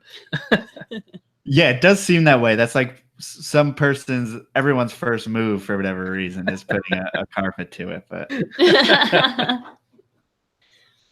you have a lot of eggs? Like, I mean, even in colubrids, we have, you know, across genuses, you know, we have king snakes to corn snakes, which is just like something you would never think would happen. Yeah. The fox snake, bull snakes. Yeah. Did you hear they found some hybrids, hybrid fox bulls? How dare them breed them together out in the wild? The wild. Yeah, they found a couple of clutches down in, I think, the Iowa area. It was so cool. If you Google it, you can find pictures of these animals. They were very clearly hybrids between bulls and foxes, which are in completely different genuses too, I believe. And you can see both characteristics. Yeah. So neat. So yeah, I guess it does happen. The range just intersected, and one was like, "Hey, you'll do." Pretty much. And what is weird about that is that some locale purist out there is now going to want these pure locale hybrid snakes. Exactly. And then it all just is cyclical. But that's amazing. So would that be bad? If you took that from the wild, I mean, that's in the wild, so I don't know. That's where it gets hairy. Yeah. There's so many controversies out there, and especially if you have a channel, you are made aware of every single one, because that's probably the drawback to doing the channel is you're judged on every single thing you do. So you kind of do your best to describe why you decided to do certain things, and that's really all you can do. Yep. And then just let people have the comments. Mm-hmm. Yeah. But I guess we got to address the whole keeping, because I'm sure that's one of the biggest things you guys get is that you do have, a good amount of animals in racks. Mm-hmm. Yeah, thankfully, that doesn't seem to irk anybody or trigger anyone, the amount of animals we have, because we're able to show that we take care of them all. And they all have, enrichment and all that fun stuff. Try to make sure they all have bedding, so it's not just like a small rack with like a paper towel down and that's it. We try to make sure they have some kind of something they can do if they want. Yeah. And then we try and go by the rule of 2 sides. So 2 sides of the enclosure is long enough to let the snake completely stretch out, if not further than that. So, I mean, there's a handful of things we try to do to make sure that the snake doesn't look like it's cramped. Because as soon as you show a snake that looks cramped, everybody's like, oh, racks are the worst thing in the world, and don't ever do racks, and they all got to be vivariums, and it's like, it's a whole thing on itself. That's the tough tough part. How many part snakes do you have that you're functionally keeping, year after year, and animals grow, and there's so many moving parts that people don't realize unless you have a certain amount of animals. Yep. Yeah. That unfortunately, you get to that point and you need a whole nother rack and stuff like that. And it seems like though you guys try to do the most you can in a tub. You're not just putting down paper. Right. Yeah. It's unfortunate that there are some breeders out there where we've been to a couple of breeder facilities and they have a rack set up and it's literally just a small bin and the snake takes up half of that bin and the other half is a water dish. It's like, man, it's things like this that ruin racks for the rest of the hobby, because you can do it correctly and you can give them ample space. You can give them caves and things to do. There's, debate on whether they actually benefit from fake plants or not, but we figure we'll throw them in there just in case. But yeah, it's too bad that opinions get tainted because of a few breeders that. I've watched a bull snake sniff a log for 10 minutes. It's like, I don't know what you're doing. So, but yeah. And I saw that you guys got those, I believe they're ARS racks for the bull snakes. And I mean, those are essentially cages. Yeah, those things are awesome. Yeah. I really love those racks. And they have like the window on the front, which we had, I think, the option of a window or without a window. Yeah, window or no window. Yeah, I'm so glad we did though, because they'll like watch us. Yeah. We'll go down there. There's like 3 heads looking out at us. It's like, hi. All just begging for food. Yeah. Oh, I'm sure. They definitely utilize it. And they utilize all the space. Mm-hmm. I could see like if it was a ball python in there, probably wouldn't utilize as much space. They sit here and never move. They're pet rocks. But like colubrids to move around a bit more, I'm really glad that we got those. Yeah, and I think that is something that with colubrids in general, I guess it's good that you can go as big as you want and they'll utilize it and they'll still eat and they'll be happy and do everything you want them to. Yeah, they will. Especially like garter snakes. Garters are so much fun to spoil because they bask. So they benefit from having a basking light as opposed to a heat mat from underneath. And because of that basking light, sorry, they're behind me, so I'm like looking up there. But they come out, they just bask, they kind of charge up, and they are all around their enclosure. They'll use every inch of space, every platform you give them, which makes them very entertaining to watch. Yeah. They're and do great. You guys keep them communally? Yep, we do. So the garter snakes, we keep them based on their sex anyway, unless they're being paired up for breeding. We keep the girls together, the boys together. But we have different species. And I know with a lot of species of snakes, cohabiting is frowned upon. But with garter snakes, that's like the one exception where they do better. Water snakes, garter snakes. Yeah, water snakes too. They, we've actually seen their temperaments improve after they're being housed together rather than being by themselves.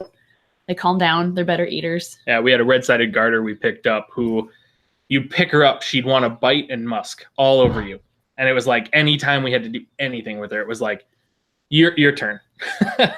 So then we basically moved her from her quarantine at that time to the communal cage. And I think it's just from enough time of her being rubbed up against by other snakes and just being now you can take her out and hold her and she's just fine. Mm-hmm. And then the babies too. We saw that with babies. Yeah. So the first time we had baby garters, we housed a couple, we tried to house them individually. They just didn't want to eat. They were skittish. They were hiding, didn't want to come out to grab their food. So we're like, well, we keep the parents together, so let's try putting babies together. And we had small groups of like 4, and they instantly started eating, and they became more confident in their enclosures, and they started, coming up towards the front to beg for food even. It was crazy, the turnaround. So yeah, garters are the one that I would definitely recommend cohabiting. Yeah. Yeah, I guess that brings up a whole question about socializing, between snakes. Mm-hmm. Yeah, how do they act with each other? Yeah. Different species, for sure. I think most of them, it seems like the general rule of thumb is everything you keep by itself. Pretty much. Some people will cohab fox snakes. I do know that. Like a lot of good breeders will just keep them together year round. But it seems like... And fox snakes aren't far from corn snakes, so... Yeah, true. They're both rat snakes. Well, we know a lot of, if you talk to like old school colubrid guys, I mean, even, Bob Applegate, who's like the father of everything king snake. Mm-hmm. And you think king snake's probably the last thing I want to keep together all year round. But he kept all of his together. He kept them in pairs. Oh, wow. Huh. Yeah, that makes you wonder. Yeah, it does. I mean, it doesn't hurt as long as it's not a species that absolutely needs to be with each other. Like it seems like garter snakes really do benefit from. You can play it safe and just keep it by itself. Right. There's a good chance it'll be a better eater and it won't eat another one. But the important thing is that there's multiple ways to take care of reptiles. That's why. No, there's one way, Only Emily. one way. One way. My way is the best way. So I'm going to say all I need to say on Facebook. Or YouTube. Or YouTube. Yeah, I think that's like the most important thing, right? Is to the longer you're in it, the more people you meet who you respect Who tell you that different do things. different things. Yeah. Mm-hmm. Which is confusing, but also enlightening for new people. I think it shows. I think them, you have to start with a base of right. There's like, well, everyone's, even though they do something different, I would think there's a lot of boundaries that we all have. I hope, Yeah, no one's keeping them with red lights, 135-degree hot spots. Yeah. Or anything. That's true. Right. Wait, what? There's some things we can move past.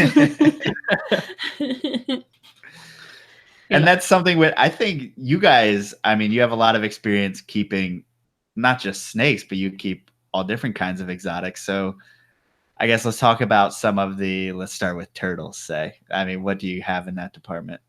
We have actually all native species, since for my turtle program, I have to teach the kiddos about native ones. Honestly, I don't think we'd have turtles if I didn't have programs to use them for. They're cool, but I don't know. I guess Can't really hold them. Yeah, they're kind of fun. But anyway, we have a false map turtle. We've got a soft shell turtle named Taco. We have a painted turtle. We have 3 musk turtles. A stunted painted turtle. A stunted, curvy shell, looks like a sombrero, rescued painted turtle, and a snapping. Yep. And the snapper gets a big 100-gallon stock tank to herself. She loves that thing. But yeah, we pack them up, bring them to programs. Yeah. They're pretty easy. As long as you have a good filtration unit on them, they're really not that much work. I think people say turtles are a lot of work just because they aren't aware of the filtration that you need. Yeah. It's kind of one of those things where as long as you take care of their needs, they have a basking spot so they can dry off and get that bacteria off of them. Give them filtration so they constantly have clean water. Don't overfeed them so they get fat. Give them UVB. All the stuff that people 10 years ago, maybe still today, don't do. And it's like all of a sudden the turtle comes out with a wonky shell or it dies early or whatever. And it's like, well, did you do any research or? Yeah. The biggest thing is that initial setup. Yep. And then they're pretty easy. Yeah. And having someone to tell you those simple things. Yep. I don't think we ever talked about it a couple of weeks ago when we went to the Italian Market Festival in Philly. Wow. It was just it's just a huge festival down a really long street. Like towards the end of it, there are a bunch of vendors. And there's this man. I swear he was. And it's usually like food vendors, like sausage. Right. It was cream, like candy. cheeses, like random artsy fartsy things. But then you get to this guy who had just I swear it was like a folding table you eat on with 5 turtles, and he's just out there. I mean, he probably was out there all day long. It was not that hot. It was probably at least 80 plus degrees though. But if you're in and a it was tank just in the sun. so sad to see that. Wow. I That is mean, sad. Was he And we were- selling them? Yes. Okay. I was also wait, this makes no sense. There's a hot dog truck and cheese. And Let's get some cheese painting. and apple and a turtle. And the turtle. It's like, wait, where's this coming from? Why are you here? Also, this is terrible. Like, but they're red-eared sliders, so they probably all lived and all thrived for whoever had them, and then. But he's telling them nothing. Like those people who are buying from, he's not telling them anything about keeping that. Oh, and it just dollars. Yeah. Well, that's one of my something biggest that I think we've hopefully got over. But go ahead, Ed. Well, I see that same thing with sulcata tortoises, because sulcatas come out pretty cute, about that big. And then everybody gets them and they buy them from people who aren't really telling them anything. They're just sitting there. Hey, this tortoise is, $50, $75 or whatever. Yeah. So it's pretty cheap. You can put it in a 40-gallon breeder. Just give it a salad a day and, don't talk about UVB. Don't talk about anything. And then you get a bunch of pyramiding tortoises that are about that big and, in terrible shape. Rex's house. Yeah. So I still go to, I'm going to get totally sidetracked here, but too late. We're too far. Yeah. So the person who used to own Rex, our alligator, I still actually go to his house once a week to take care of his other animals because he's an older guy. He has some birds and he had 2 tortoises in a similar sized box as what Rex was in. He had a sulcata tortoise, which he is still, by the way, last week he told me it was a leopard tortoise. It's a sulcata. And How long have you known him? Pardon? How long have you known him now? Oh, 6-7 years now, something like that. She's told him multiple times. Yeah, I'm like, it's a sulcata. No, it's a rare leopard tortoise. I'm like, okay, whatever. But he also had this redfoot tortoise, and he got the redfoot from South America as an adult back in the 80s. And it sadly prolapsed, passed away about a year ago. But this sulcata he still has, and he got it from the wild as a hatchling, I'm pretty sure. And he had it in this box like its entire life without UVB, and I've never seen worse pyramiding on any other tortoise before. It's just horrible, like the amount of pyramiding it has. And he says, oh yeah, that's just how the leopard tortoise is. Like, no, it's not. But yeah, people just go in uninformed, and that was the same case as for the alligator, for Rex. He liked her, just didn't know. He was never taught how to take care of her. Never decided. We just took things from Florida. There's not really someone teaching you. Yeah, exactly. Do that. He didn't buy the book. Do they do turtle races where you guys live? I've seen it. I think growing up, I've seen it like a fair or like carnival type thing. I feel like I've seen that. Because that's unfortunately still something that happens over in Minnesota. There's a town in northern Minnesota that they're known for loving turtles, and so they race them every year. And they encourage people to go out and catch native turtles, and they keep them throughout the entire summer. And once a week, they put them all in this there's this an open area on a sidewalk that's marked with chalk rings. It kind of looks like the Target sign, and there's chalk rings, and there's like a finish line. Maybe there's only one. Is there only one outer ring? I don't know. No idea. The outermost ring is the finish line. And then they have a funnel in the middle, and they put all these turtles in the funnel with their shells marked with the number or whatever. And they just scatter. Scatter below. And then as they fall, they're tumbling down and they race them. Whichever turtle makes it to the outer ring first wins. But I talked to the person who was in charge of if you can't find your own turtle, they'll let you borrow one of theirs. And there's an official who takes care of all these turtles in a pen in her backyard throughout the entire summer. And she was like, yeah, we have this dog kennel and like a little kiddie pool, but they never really want to eat the pellets that I feed them. And it's because they're wild. They're wild. They're overcrowded. Multiple species all put together. All these natives. Don't you know somebody just comes out and feeds them pellets in the wild? Their job. Yeah, there's a pellet fairy. They're all turtles. That's what they all eat. They don't eat fish or crustaceans. But yeah, she said most of them die, unfortunately. So we're trying I do programs up in that area once a year, and I'm trying to tell people, the turtle races you guys do are not that good. They stopped hiring me. Yeah, and then all the ones that actually make it to the summer all get released into the same pond. Mm-hmm. So not the ponds they were all collected from, but that one pond. They're all displaced. It's just too bad that that's still a thing. You'd think that, like you said. Yeah, but why is rattlesnake roundup still a thing too? That's true. So, hey, we just had to talk about that. I just went to one here in Pennsylvania, and it's actually really cool because they just take one male, and it has to be a male over 42 inches. Okay. And you need to like actually tube it and count the subcaudal scales. So it needs to be a definite male. And 42 inches is pretty large for a timber rattlesnake. And I mean, we saw that they maybe got like a dozen snakes, I'm sure, or so. And then after the roundup's done, you need to release it to the same exact place that you got it. What do you do with it when you have it, out of curiosity? So they basically just... There's a weird backpack thing. There's a contraption which I'm still that confused. He's described it to me. I still don't get it. I need to see a picture. But it's a weird vegetable oil canister of some sort. It's like pretty big, and it's made out of the backpack, and it has a tube that goes in there, to tube the rattlesnake and everything. Yep. And they just basically put it in the backpack. But I mean, luckily everyone's, I don't know. I would think in the sun that would get really hot, but everyone seemed fine. But they take it into like the pit, they weigh it, measure it. They have a student from a local university come and swab it for fungal disease and everything. Okay. And then, so they're kind of getting a survey of the local population, making sure that there's nothing weird going on. And then they release it back. So it's not like completely, like the Texas ones. Yeah. And you have to get a permit. Like you're still messing with it. You have to get a permit before. You have to return it to the exact same place. Like, no one's messing with it, like I think it's the best way you can do it.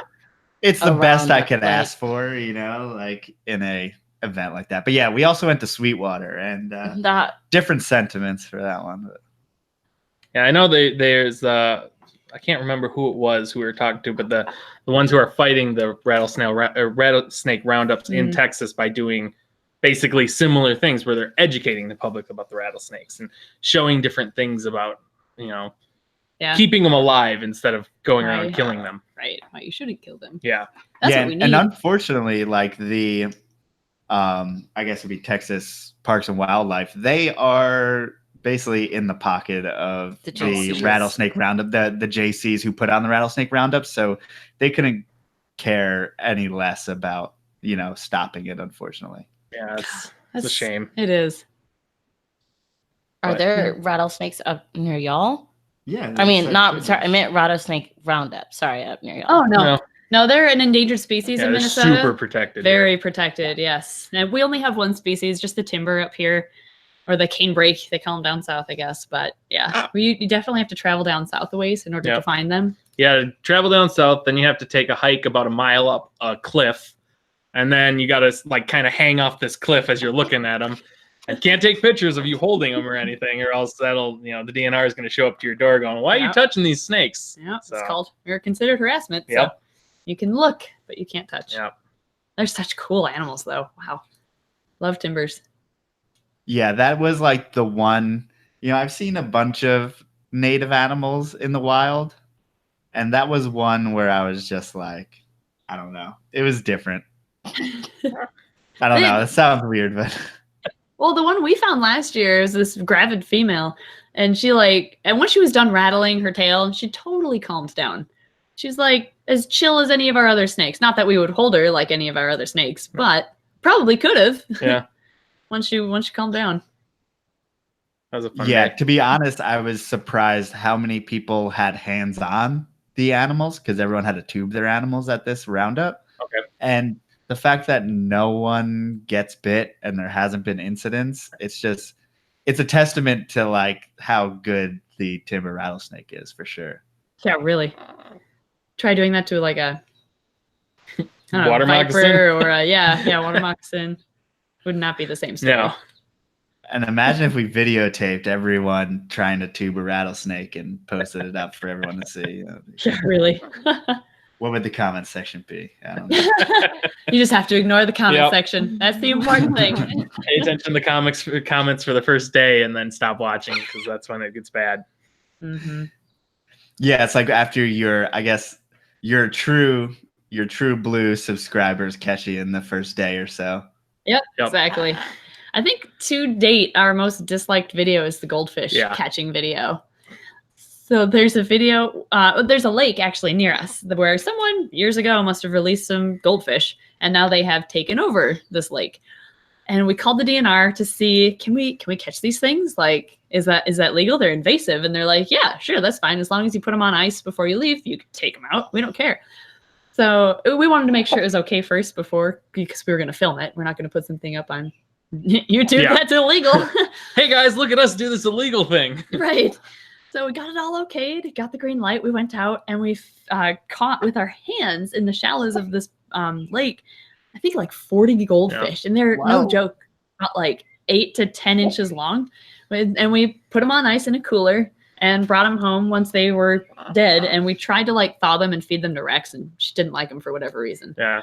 But goldfish must taste funny. They must. I don't know. But the comment section was insane. People were so angry that we put them on ice instead of euthanizing them in a different way, or just not taking them at all, leaving them in the wild because it wasn't their fault that they were there. It's like, man, it doesn't take much to trigger people. Yeah. No, but it's tricky. I mean, it is. With any of that stuff, no matter what, where morality comes into question. Like, some people are pro animal no matter what, and I can understand that.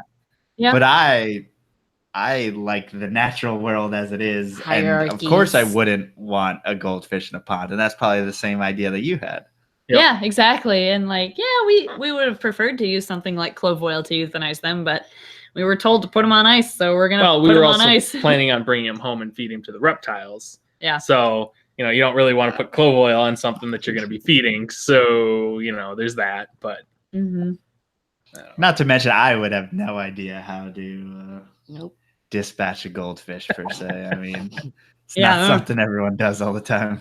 Like, I've gone back in college, I went electrofishing, which was cool, the cheater way to fishing. But we like anesthetized them with club soda, and you can like mix club soda with water, and a fish will kind of, you know, become a little woozy. And then you can take measurements. You can do a fin clipping so that you mark it and see if you can recatch it the next day. And you just like put them in regular water afterwards, and they just perk back up, and they're totally fine. So yeah, weird experiences in college. What is in that club soda? That's weird. I don't like that. It's club soda. There's all sorts of weird tricks out there, I guess. What was? Dang it. Go ahead. But mine was random. So is yours on Be track? random now. Okay. We're at that point of the show. It's from like an hour ago. Are there like facilities you have in mind that like you really like that you kind of want to model yours after? Or have you guys like, are there facilities that you want to go to that you haven't gotten to? We would love to go to Reptile Gardens in South Dakota. I would love to check. I haven't been there since I was a kid, so I don't remember what it was like. Same here. Yeah. Like what we'd like to do for our facility is kind of a mixture of different things that we've seen. We just want to put them all together. Don't chew on the wire, Cheyenne. Like, you know, we see tricks that retail stores will use that we really like visually, and we'll see displays that we really like, and we just want to kind of put them together. There is one facility it's unfortunately the one that sells alligators near us that does have something very similar to what we would like, but we just want to make take a better approach to it. But it'll definitely be different. Yeah. I mean, there's a few in like Florida that we've heard of that when we were down there, we were going to hit up, but we just didn't really have time. We always like going to zoos and things like that and seeing what their reptile habitats look like and stuff. But nothing that we can really think of that's similar. Yeah, it's kind of just a mishmash of different places we've been kind of all together. It's kind of fun going to different places and looking at their display, like whether it be a reptile store or like a zoo, like the reptile portion of a zoo, and just looking at it and thinking, that really works well, or that doesn't really look good. So over the years, we've been kind of putting together what we think are the best ideas people have used. Yeah. And we kind of had a little help with a couple retail stores with reptile displays. So Petco. Oh yeah, that's right. Yeah. So the PetSmart I used to work at got a brand new reptile display, so they gave us the old one, and these things are like $20,000. So we're like, sure, yeah, we can take that. I'll take that. Yeah, we just have to take all the signage off because that's corporate owned, and so we have that in a shed next to our house, and that'll go in the facility. And then Petco near us got a new facility or a new reptile habitat as well, and we know the guy who was installing the new one. He was like, "Do you want it?" And we're like, yes, we'll take that too. Sure. So we have a couple of displays for the retail portion of this facility already figured out, but we're going to be hand making all of the large enclosures for the back. Wow. Yep. And you're only allowed to put fancy ball pythons in there. You know that, right? Right. That's smart law. Yep. Yes, that and corn snakes. That was the thing we signed. Sorry, there was a train that just went by and scared me. But yeah, we had to sign that when we picked up the enclosures. Yes. Sorry, I like Petco and PetSmart. I shouldn't be smart ass. It's all good. The employees make it or break it. Yeah, pretty much. You In all can honesty. go into certain ones we've been into, and it's like, this is not a really good store. And then you're looking around at the people, and you're like, you ask them a question about a snake, and they're like, I don't know. You take care of like 4 of them, right? Yeah, I don't care. I would And never even ask. somewhere, I like- feel like there's no way I'd be happy with their response. But I have been to some where it's like, hey, what do you guys do with this, or what do you guys do with that? And it's like a reptile expert that you're talking with, and it's like, wow, you are not paid enough at this job. You need to find something else. Yeah. But Mm-hmm. Yeah, I think it comes down. I mean, how much do you expect from usually like a 16 to 18-year-old kid? Yes. I mean, realistically, when I was 16 and 18, I was not equipped to do that job. So respect to all those that are able to, and the fact that, they're getting people into the hobby, whether we like it or not, that's getting eyes on these animals, and then piquing people's interest. And people are like, why is a fancy corn snake $70 at PetSmart and yours, for normal would be like $35 or something? But they're not even as bad as the local ones. The local ones, I mean, I guess because they don't have as much income coming in, the local pet shops will charge $90 for, an AML or a normal business.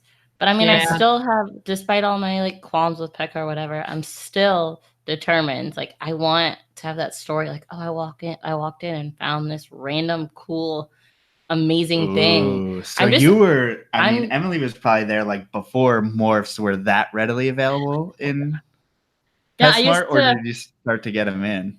Oh yeah, the coolest thing we got was a pastel ball python one day. Oh my gosh, was that the talk of the entire store? Oh, when a piebald came in, that was I think after I left. Like nobody could believe what a piebald looked like. Yeah. Oh my goodness.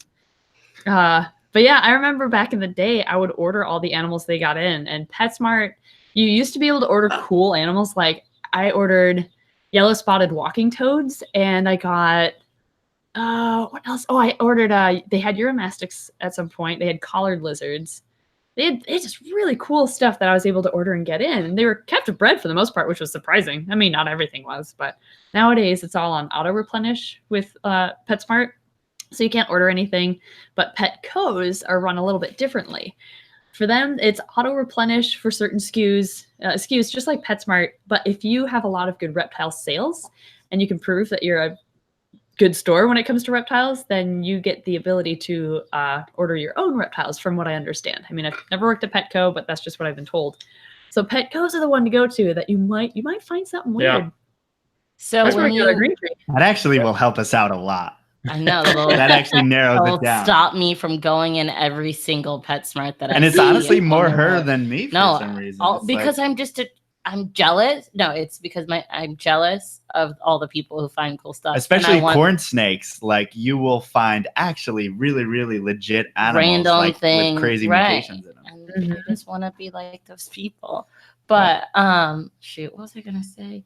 Oh, so when you worked there, did you kind of have free reign of like who you got to buy from? Were there only certain? I mean, obviously, you had restrictions, but So back then, PetSmart just ordered from a single reptile distributor, and they still do, but I think nowadays it's Reptiles by Mac that they get their reptiles from. I could be wrong, but last I heard that's where they got them from. But yeah, they just have one location that they order from. But I think, I don't know, maybe they were tied into like an importer or something back then, and that's why I was able to order weird things back in the day. But Petco was more local breeders, at least with birds. I don't know where they got all their reptiles from, and that may have changed since when I was in the retail world. But Petco is able to go to local breeders and buy Cool. from them. Yeah, I always thought that was really neat, especially with birds. They did. Yeah. Again, I'm not sure with reptiles. But yeah, if But you're driving around, you can just skip PetSmart because they're all the same They're all the same SKUs. thing. They might, although they do have corn snakes, and they're fancy corn snakes. Fancy just means it's a morph. You could have some weird morph that shows up in there. You never know. 90%. So you're saying we got to go to everyone. Right, we got to You go. do. You do.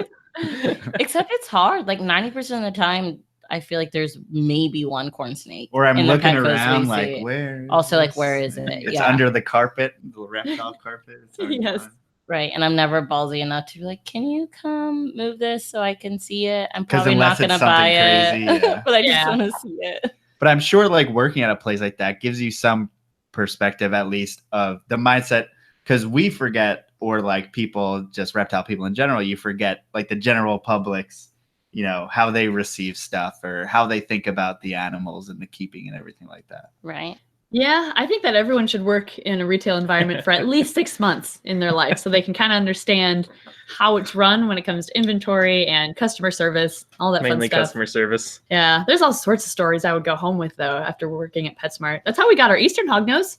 Oh yeah, that's right. Yeah, so I had a customer show up, and he's like, or he called over the phone. He's like, I have a snake. I found it outside. I can't get it to eat. I'm like, okay, well, what kind of snake is it? He goes, I don't know. He kind of explained it, and I'm like, is it a hognose? And I tried to troubleshoot a little bit. We figured out that it was an Eastern hognose that he had taken from the wild 3 months prior. Now it was winter, so it's too late to release.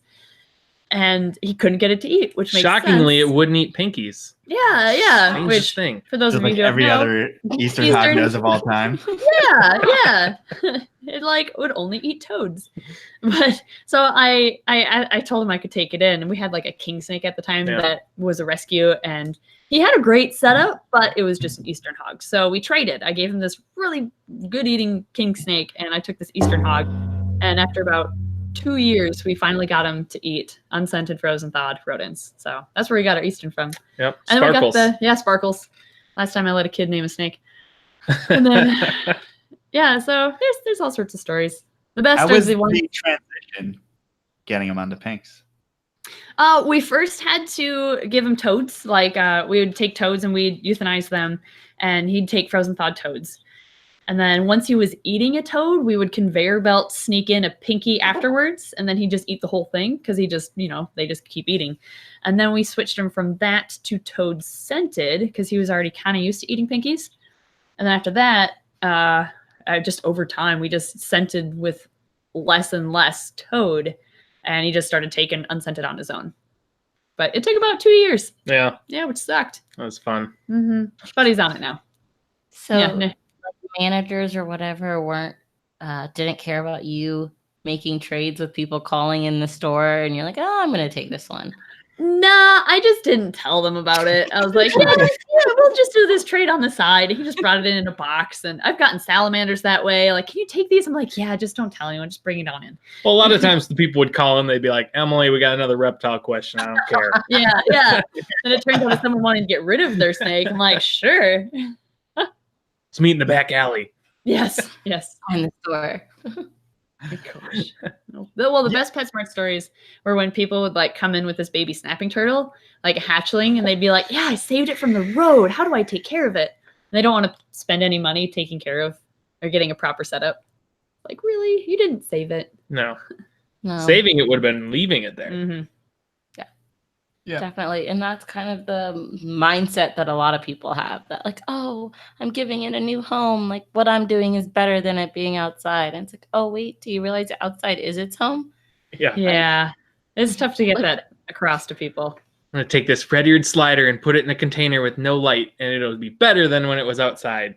Or the reverse. You buy a red-eared slider and you raise it up, and it deserves to Oh, be that in the too. wild. Let's let it go.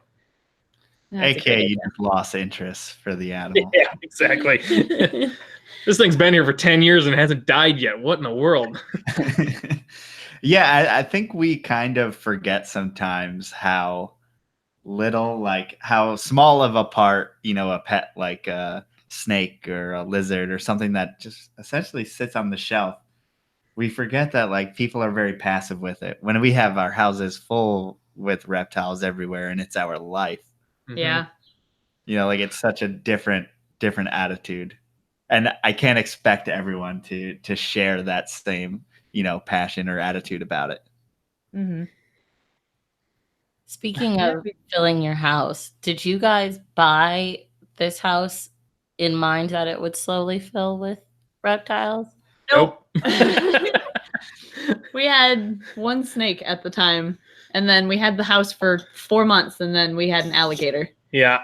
Yeah, a lot happened right Somewhere in away. your subconscious, you're like, we need a decent sized house. Too much room here. We should have never went to the Herp Society. Yeah, that ruined us. Like our first meeting, we got the bull snake. The second meeting, we got the iguana. The third month, we got Rex, and then it's like every other month we were like, well, we can foster that, or we can do this, or we can do that, and the next thing you know, it's like, well, there's a cage, there's a whole room upstairs, there's a room downstairs. The best was bathroom gator. Yeah. Oh, that was fun. So we had 2 alligators for a little while. The Herp Society knew that we had Rex, and they're like, can you foster this alligator? Nobody wanted it at this meeting, and you guys already have one. And we're like, sure, yeah, we can foster it. Yeah, no big deal. Yeah, maybe, because they're kind of social. It'll get along with Rex. And we put them together, and they did not get along. Well, he got along with Rex. Rex wanted to eat him. Yeah, because Rex was never socialized with other alligators. So Rex doesn't play well with others. Yeah, she doesn't know how to act. So we're like, where are we going to put this thing? We have it for a month, like till the next month's meeting. So we're like, well, we could put it in the bathroom. That'll work. So we have this, our guest bathroom. There's this bathtub next to the toilet, whatever. And we had the curtains drawn, and we just had it in the bathtub for a month because gators are fine like that. If it's temporary, they're okay. We would just drain the water, clean it out every day, had lights on top of it. And then Ed's parents came over, and the curtain was drawn across this bathtub. And Ed's dad went upstairs to use the restroom. And as he's going to the bathroom, he hears this hissing noise from behind the curtain, and he freezes, and he peers behind the curtain, and there's this alligator staring at him, hissing. And I don't know if he actually finished going to the restroom. I don't think he did. I think he just zipped up and went. I think so. But like, really, isn't that surprising that we have an alligator in the bathtub? It shouldn't be at this point. So it just like stayed there the whole, like it never tried to do anything else? No, he liked it. He loved the tub, but we did switch him out with Rex so that he could enjoy Rex's room. Like every few days, or like every couple of days, we'd switch him. Yeah. So like for a month, he had those conditions, but he still had everything he wanted. And I remember we used to take him outside too to get him some fresh UVB, just in case. Yeah. Okay. Yeah, we took him outside a handful of times on warm, sunny days so he could warm up. Mm-hmm. So you had to be very specific anytime anyone came over. Like, there's rooms to go in and I think that goes not for all to of go us, in. though, No, kind someone of. could go in all of our rooms, but I mean, we don't You have may any not be animals happy out. with- All of our animals are behind things. behind When we have glass. parties, we just tell people like, well, if you get bit, it's your own fault. Yeah. I mean, things we have are very friendly. Like, I will say we lucked out. A lot of our animals are so well socialized because there are a lot of rescues and people handle them beforehand. But if you're going to reach into the alligator pen, then Rex might think that you're presenting her with food. Hands look like food. Mm-hmm. She gets very excited over food. Or if you're going to reach into a snapping turtle bin, she might think that's food too. So we have adult only parties at our house. Nice. And then obviously you have a bird on your shoulder. Yes, she was. She was making noise in the background. Yeah, so. I picked her up to keep her quiet. She was hanging upside down, flapping her wings to try to get her attention. And it worked. Yeah, now you're with us. So this is Cheyenne. Do you bring them to your educational programs as well? Oh, birds? Nope. She stays at home. She doesn't know what kids are or what to think of kids, so she just stays at home. Plus, with her having a plucked chest due to her past, a lot of people are quick to assume that she's being currently abused because she plucks her feathers, which is really just a bad habit she picked up from her old home, like biting your nails. So I just leave her at home, and she probably prefers it that way anyway. She's our baby, though. She'll always be on our shoulder or on the sink or somewhere nearby. Go to Dad. No, she doesn't like me. No, she doesn't want to go onto you. Yeah. Yep. She prefers women. Yeah. Except for Dad. She's fine with you. What's it like, I mean, having a bird like that that's so Birds are so interactive and, foreign like, to us. Yeah.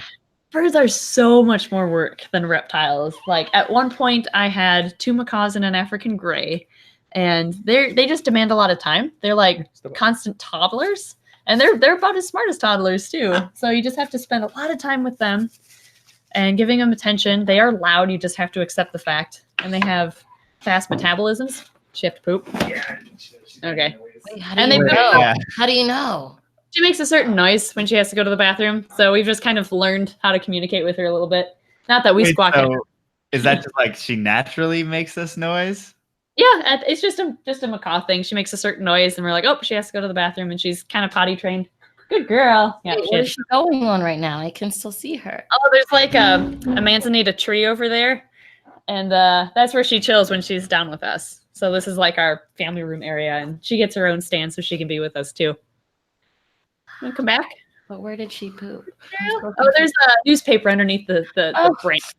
I was like, wait, I see a stand. It's not that big like, of an issue. Yep, she just pooped on the newspaper, and then you just change that out like at the bottom of her cage. But everyone thinks that she talks, which she can say hi and hello, but she never talks on command. And macaws aren't known for the talking ability, so she just knows a couple words. We used to have an African gray, and he said over like 50 phrases. He could count to 10. They're just too smart for their own good sometimes. And it's like they're very long-lived animals as well, right? Yeah, she's 18 now, I think. Mm-hmm. Yeah, she's 18. They live 70, 75, so we'll have her a long time.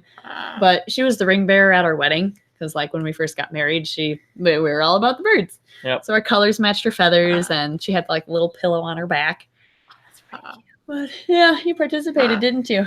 We did look out with this bird, though, because usually macaws are very loud, and they have a loud scream to them, just a loud call. But she's actually really quiet. She's the quietest bird I've ever had. I was about to say that. Like, I barely heard her this whole time. And always, whenever we had someone on the podcast, like with the bird, after it's over, I'm like, fuck. It seems like most of the time they're like yelling for your attention if you're not with them. Right. But yours is, I mean, even when you said she started flapping her wings and things and making noise, I didn't even hear her. Like, yeah. It's nice. She does quiet things to try to grab our attention because she's learned that if she's loud, we don't give her the attention. So she's found alternate ways which are more appropriate. Yeah. So she flaps her wings, or like she'll, just like a toddler. All positive reinforcement. She'll like hang by a claw from her perch, trying to get our attention. Oh, sorry, I poked her face. I'm sorry. While I was petting her head, she's learned how to sneeze, like pretend sneeze like a human when she wants attention. So she's good at that. She's not gonna do it now. Yeah, she's like, I don't know where I am. Yeah. You're never sitting here. But yeah, she's actually up in our main snake room is where her big cage is. So she kind of has one side, and then we have 3 racks on the other side. And she doesn't mind. She actually likes it when we're up there feeding snakes or cleaning, because we're where her home is instead of her being wherever we are. And she doesn't have like any reaction to the snakes at all? No, I mean, I haven't really gotten them really close to her, but she doesn't freak out when I have them out. Oh, that's right. She does try to help me feed baby garter snakes. So I'll like take out a bin with some baby garters in it and just set it on the floor, because garters, they're spazzes. They may take off and slither, and then they're already on the floor. They don't fall. So I'm sitting on the floor with like one group of garters, trying to hand feed them all pieces of fish or worms or whatever.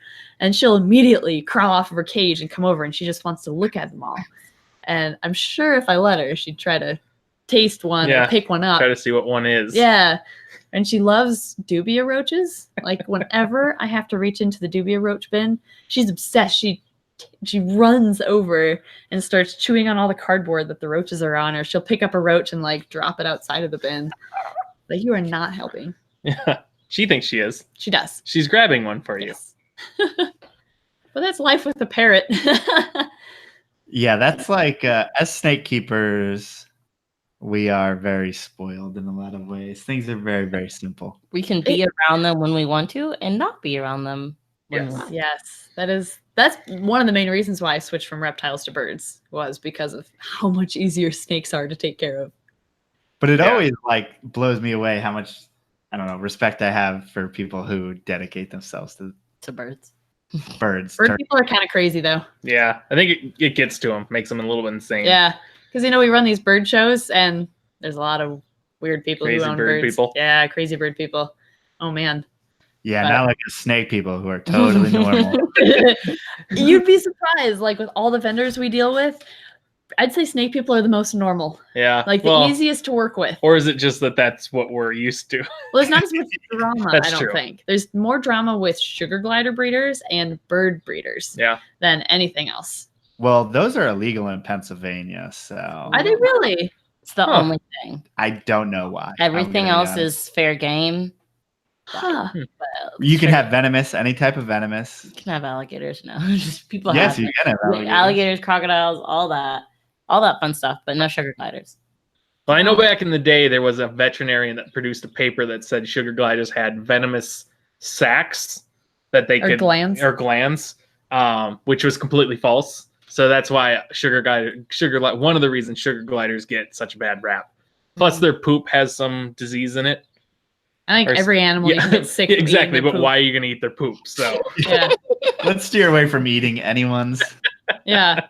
At programs, I'll sometimes have parents who are really concerned, and they'll be like, I don't want my kid to touch a snake because they're going to get salmonella. And I'm like, no, as long as they're not playing with the snake's poop and then touching their mouth, then you're fine. Yeah. So you just have to explain it to them. Just sanitize your hands with the poop on it, then it'll be fine. Yeah.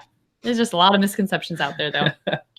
So are you guys hoping to add more reptile shows in the future, or trying to just stick with the ones you have?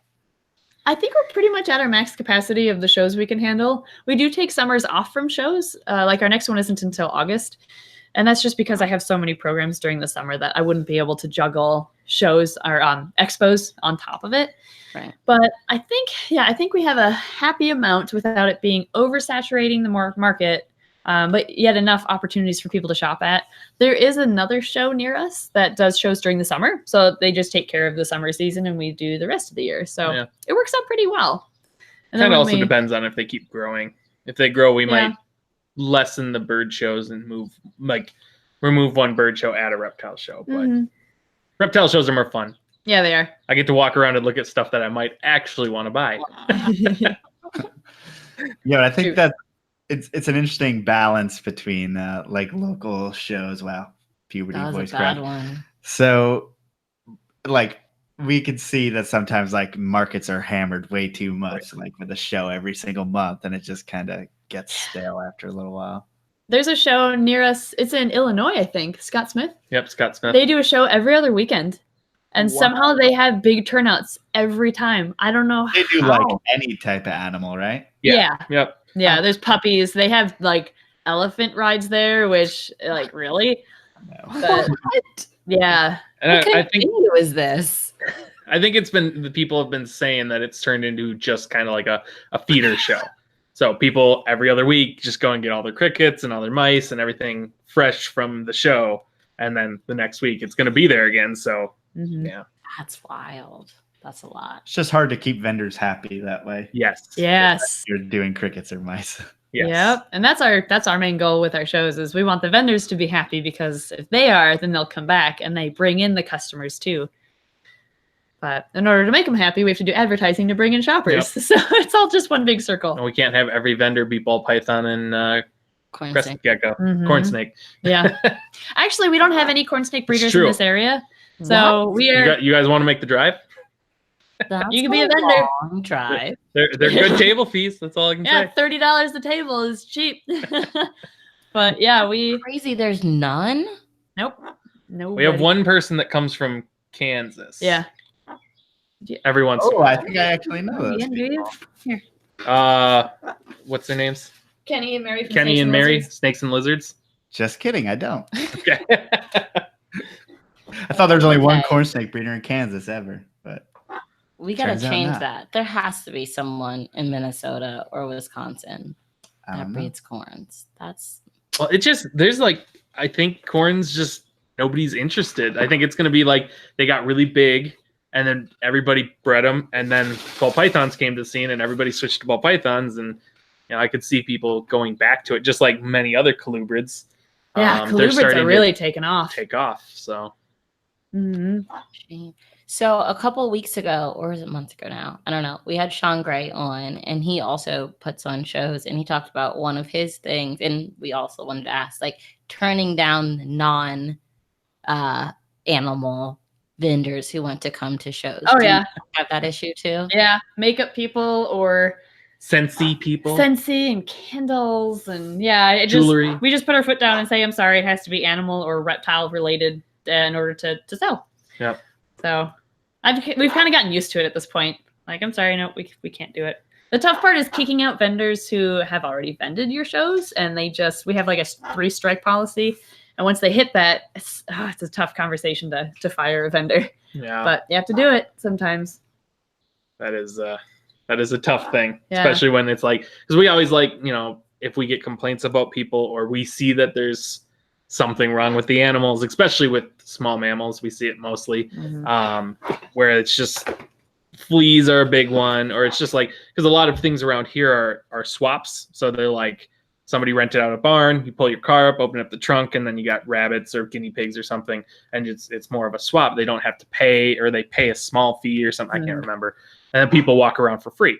So it's a completely different idea, because we're looking for the breeders who have just a handful of rabbits, and they put a lot of care into each one, and they're going to be a good pet. They're not going to be, dog training or something weird or meat or whatever. They're actually going to be a pet. So then when we get these vendors in, and it's like 6 months goes by and all of a sudden they start bringing in fleas, or they start doing this, or they start doing that. It's like, they are, oh, well, I've done it for so many, and I know I didn't have fleas, and I know I didn't do this, and you're wrong about this. And it's like, no, we've given you 3 chances. And then we end up giving them 6 months to fix their stuff, and then they can come back. And if they don't, then they're permanently banned.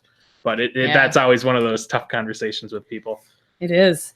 Yeah, that, or we've had a vendor try to she just picked fights with other vendors all the time. And she was trying to undermine our shows or other vendors. And we're like, no, I'm sorry. We have waiting lists for our tables. So I'm sorry, you can't be a part of this. We'll just fill it with someone else. Yeah. Okay, we are totally over the time, but seeing as you guys are similar to our age, we think about age and talk about age a lot, in the industry. Do you think, because we are somewhat of a rarity? It's like people are either very young, or the people who are more into it are older. In what ways positively and or negatively do you feel like your age has affected you in the snake, reptile, bird world? I think negatively, a lot of people, maybe you see this too, the people who've been in it longer just don't take us seriously. Oh, we've been in it longer. We know better. We know more than you guys. And well, I've actually gone to college for this. I study papers regularly. Or I read papers, scientific papers. But you just get overlooked. But on the plus side, since we're old, but since we're as young as we are, we can connect with the new herpers who are raising up right now and being introduced into reptiles, and we can teach them to have an open mind when you're raising reptiles, and things change all the time. And we can teach them the current ways of keeping reptiles, and I think we can connect with them pretty well, and that does certainly help with the channel. Yeah, they don't look at us like, well, you're 40, you don't know anything. Right, you're the perfect age for the young ones. Yes Not too old where they write you off. Yeah. Pretty much. Yeah, it's essentially, that's right on. I feel about similar things we feel sometimes. Yeah, but ultimately I believe that, we all have to pay our dues, and we are hopefully doing that now. And it seems like the reptile industry kind of replenishes itself every 3 to 5 years. There's a total new group of people. So in 3 years, we'll be the old people. Yep. Yeah. What I love about the reptile world, though, is there's always more to learn. There's always new species people are keeping, or new ways we're finding to take care of them. And that was one of the reasons why I left the bird world, is because they've been in captivity for so long that people pretty much knew how they were, the best way to train them, the best diets. Diets are still improving a little bit, but they've been pretty stagnant for a while now. But with reptiles, everything is to be discovered, it seems. We still need to learn the right ways to take care of them, or what is the best way. Everyone will claim theirs is the best way, but we really don't know yet, I don't think. I believe that we are in the stone age of keeping snakes. Snakes in particular are the least thought about as far as our care is so basic for them. So, yeah, but that's what makes them fun. So we get to be along for the ride. Yeah, and then the other side of things is I keep green trees. like that's my passion snake and stuff like that. And there's a lot of keepers who sit there and go, well, I mean, you should keep them in a sterile environment where there's not really much to do, because if you introduce them to the dirt or you introduce them to live plants or something, they might have bacteria that affect the snake and end up killing your snake. So although you're putting them in this naturalistic enclosure, they don't have the immunities to that. You're not getting dirt from Indonesia. You're not getting plants from Indonesia. You're getting dirt from the United States and plants from a garden somewhere here. And then, so it's like, well, where do you draw the line? And then then you just get back to the point where it's like, well, people keep them different ways. People, successfully do it different ways. So, and we've gotten unique tips and tricks from people who are very seasoned in the hobby, like Harlan Wall. Yeah. Like his penny in the water dish trick. Yeah. That's a cool one. That's cool. Have you guys used the pennies? So I don't do that, although I've heard Harlan talk about it. And I've heard that, there was just a study, someone posted today on Facebook that someone actually studied it out, how copper affects, the drinking water of snakes in basically staging off respiratory infections and stuff like that. But I didn't actually read it. I just read the headline like a proper millennial and moved on with my life. There we go. Read them. Yeah, just with that one, it seems to be like very focused, because I think Harlan started it, or at least had the initial idea. So therefore, like a lot of the Green Tree, Amazon Tree Boa type people are subscribed to it. So and it works. The water turns blue when there's urates in there. If there's a penny in the dish, it's crazy. I'm like, oh my gosh, this water is like legit blue. I guess I'll change it. Yeah, that's crazy. Yeah, and more. Yeah, we have one green tree, and then I don't overthink it with that one animal, and it seems to work. So, what locale? It is a Jaya Sarong. It was a U.S. captain born and bred by I don't think he does it anymore, but a guy named Ben Sloan out of Texas. So I was lucky enough to find, I wasn't looking to drop a lot of money, but I was looking to at least get something U.S. CBB. So luckily that kind of worked out. But what kind of are you a locale guy, designer guy? What do you have green tree wise? I have 3 Beox that I basically got initially, because that's what we first got one, and then it had some issues and we ended up losing it, and then I got like adults basically, and those are the 3 adults that I have. But then I really like the Sarongs with the bright blue stripe all the way down, and I know the Arus have it too, but the Arus are, I had an Aru and everybody was like, oh, they're the best ones you'll ever meet. They're friendly. They're super tame and calm. And that one bit me every time I went in that room. It was like, I'd open up his enclosure to feed him and he'd bypass the food, bite me on the finger, then grab the food. And I was like, why? Why did you have to do that? But yeah, I really like certain locales, but I see all these people who are breeding them for the designer morphs, and it's like, geez, those are beautiful animals. And yours are close to breeding. Yeah, I'm actually cycling them right now. They got a week left, and then they're gonna get food. Start heavily thrown at them. So hopefully I get some breeding going. I tried it last year, but as soon as I started giving food again, my male prolapsed on me. So I was like, well, that's pretty much out of that this year. So that's your project that's like really yours. Emily, what is the project like you're super into that Ed not as much? For me, it's probably the bull snakes, because we have quite a few breeder bulls. We have several clutches in the incubator. Those hognoses and ratcorns, because I'm breeding for the scaleless gene. Like if I had to choose one or the other, I would choose my snakes to be scaled. But scaleless snakes are really cool too. Scrote snakes? Yeah, scrote snakes. Yeah. So we held one back from our first clutch. Yeah, hopefully there's no kids listening to this. I warned people on Patreon. I just was not acknowledging it. I got it. He did half. He did half of the word. Okay. The rest of the word starts with a C. No, I trust you. Wait, are you? Wait, are you? I'm doubting your spelling abilities. Right? Yeah, that's the word. Okay. Yeah, the rest of the word starts with a U. There you go. But yeah, we bred these scaleless snakes last year. We hatched out 2, and the deal was like the person who gave us the pair, he just wanted a baby in return. So we're like, yeah, we can do that. So we chose this really pretty orange scaleless, which I'm glad he did because that was a good snake. But we held back this white scaleless one. The rest were all just hets. But we kept this white scaleless ratcorn because if you held it up to the light, you could see its heart beating through its skin. It was so strange. Yeah. So we held him back because we're like, will he keep this his entire life? And we still have him. His name is Scroat, and he has turned more orange. And you can't really see through him as well unless you have a really bright light behind him. But it's still a really cool snake. So we're raising him up. And what else did we hold back last year? We held back bull snakes. Yep, we held back some of the high binos and the snows. Yeah, we held back one snow, one hypo snow, or hypo white-sided albino, because the snows are a little weird with bull snakes. The white-sided gene has a bit of an axanthic component to it. So if you have a bull snake that's albino and white-sided, it'll look like it's albino axanthic or snow. So there's actually two different types of snows with bull snakes. There's albino white-sided, which is called a false snow. And then there's albino axanthic, which is a true snow. So it's all crazy with bull snakes. But it's fun. It's so much fun to breed them. So pretty. Just completely white. And the nice thing about bull snakes is that they're good eaters. They'll eat the same day they hatch. You can give them a fuzzy. Like a frozen thawed mouse fuzzy. They'll just take it down. They don't care. And when we ship them out to new owners, people will be like, well, when should I feed it? I'm like, feed it tonight. It'll eat. Yeah. And they do. And it eats. It's great.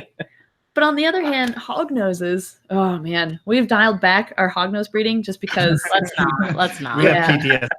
Yeah. Then there's hognoses. We'll just leave it at that. There's a reason. The only one reason why we have a pet toad, and it's for scenting purposes for baby hognose snakes. And that's enough to tell you how picky of eaters they are. How people like JMG do it. Oh, I don't know. Aren't you just pissed all the time? Although it is fun when they come out of the egg, hognoses, they see a person and they're like, oh, a predator, and a quarter of them play dead. It's so funny. You'll see on these Facebook groups for hognose snakes, I hatched out 3 good ones and 2 that are defective.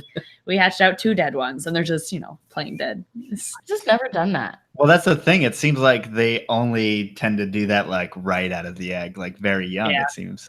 Yep, that's about it. Emily just runs around and goes, boop, and they flip. Let me see how many times I can hit the tub just to piss you off. Yes.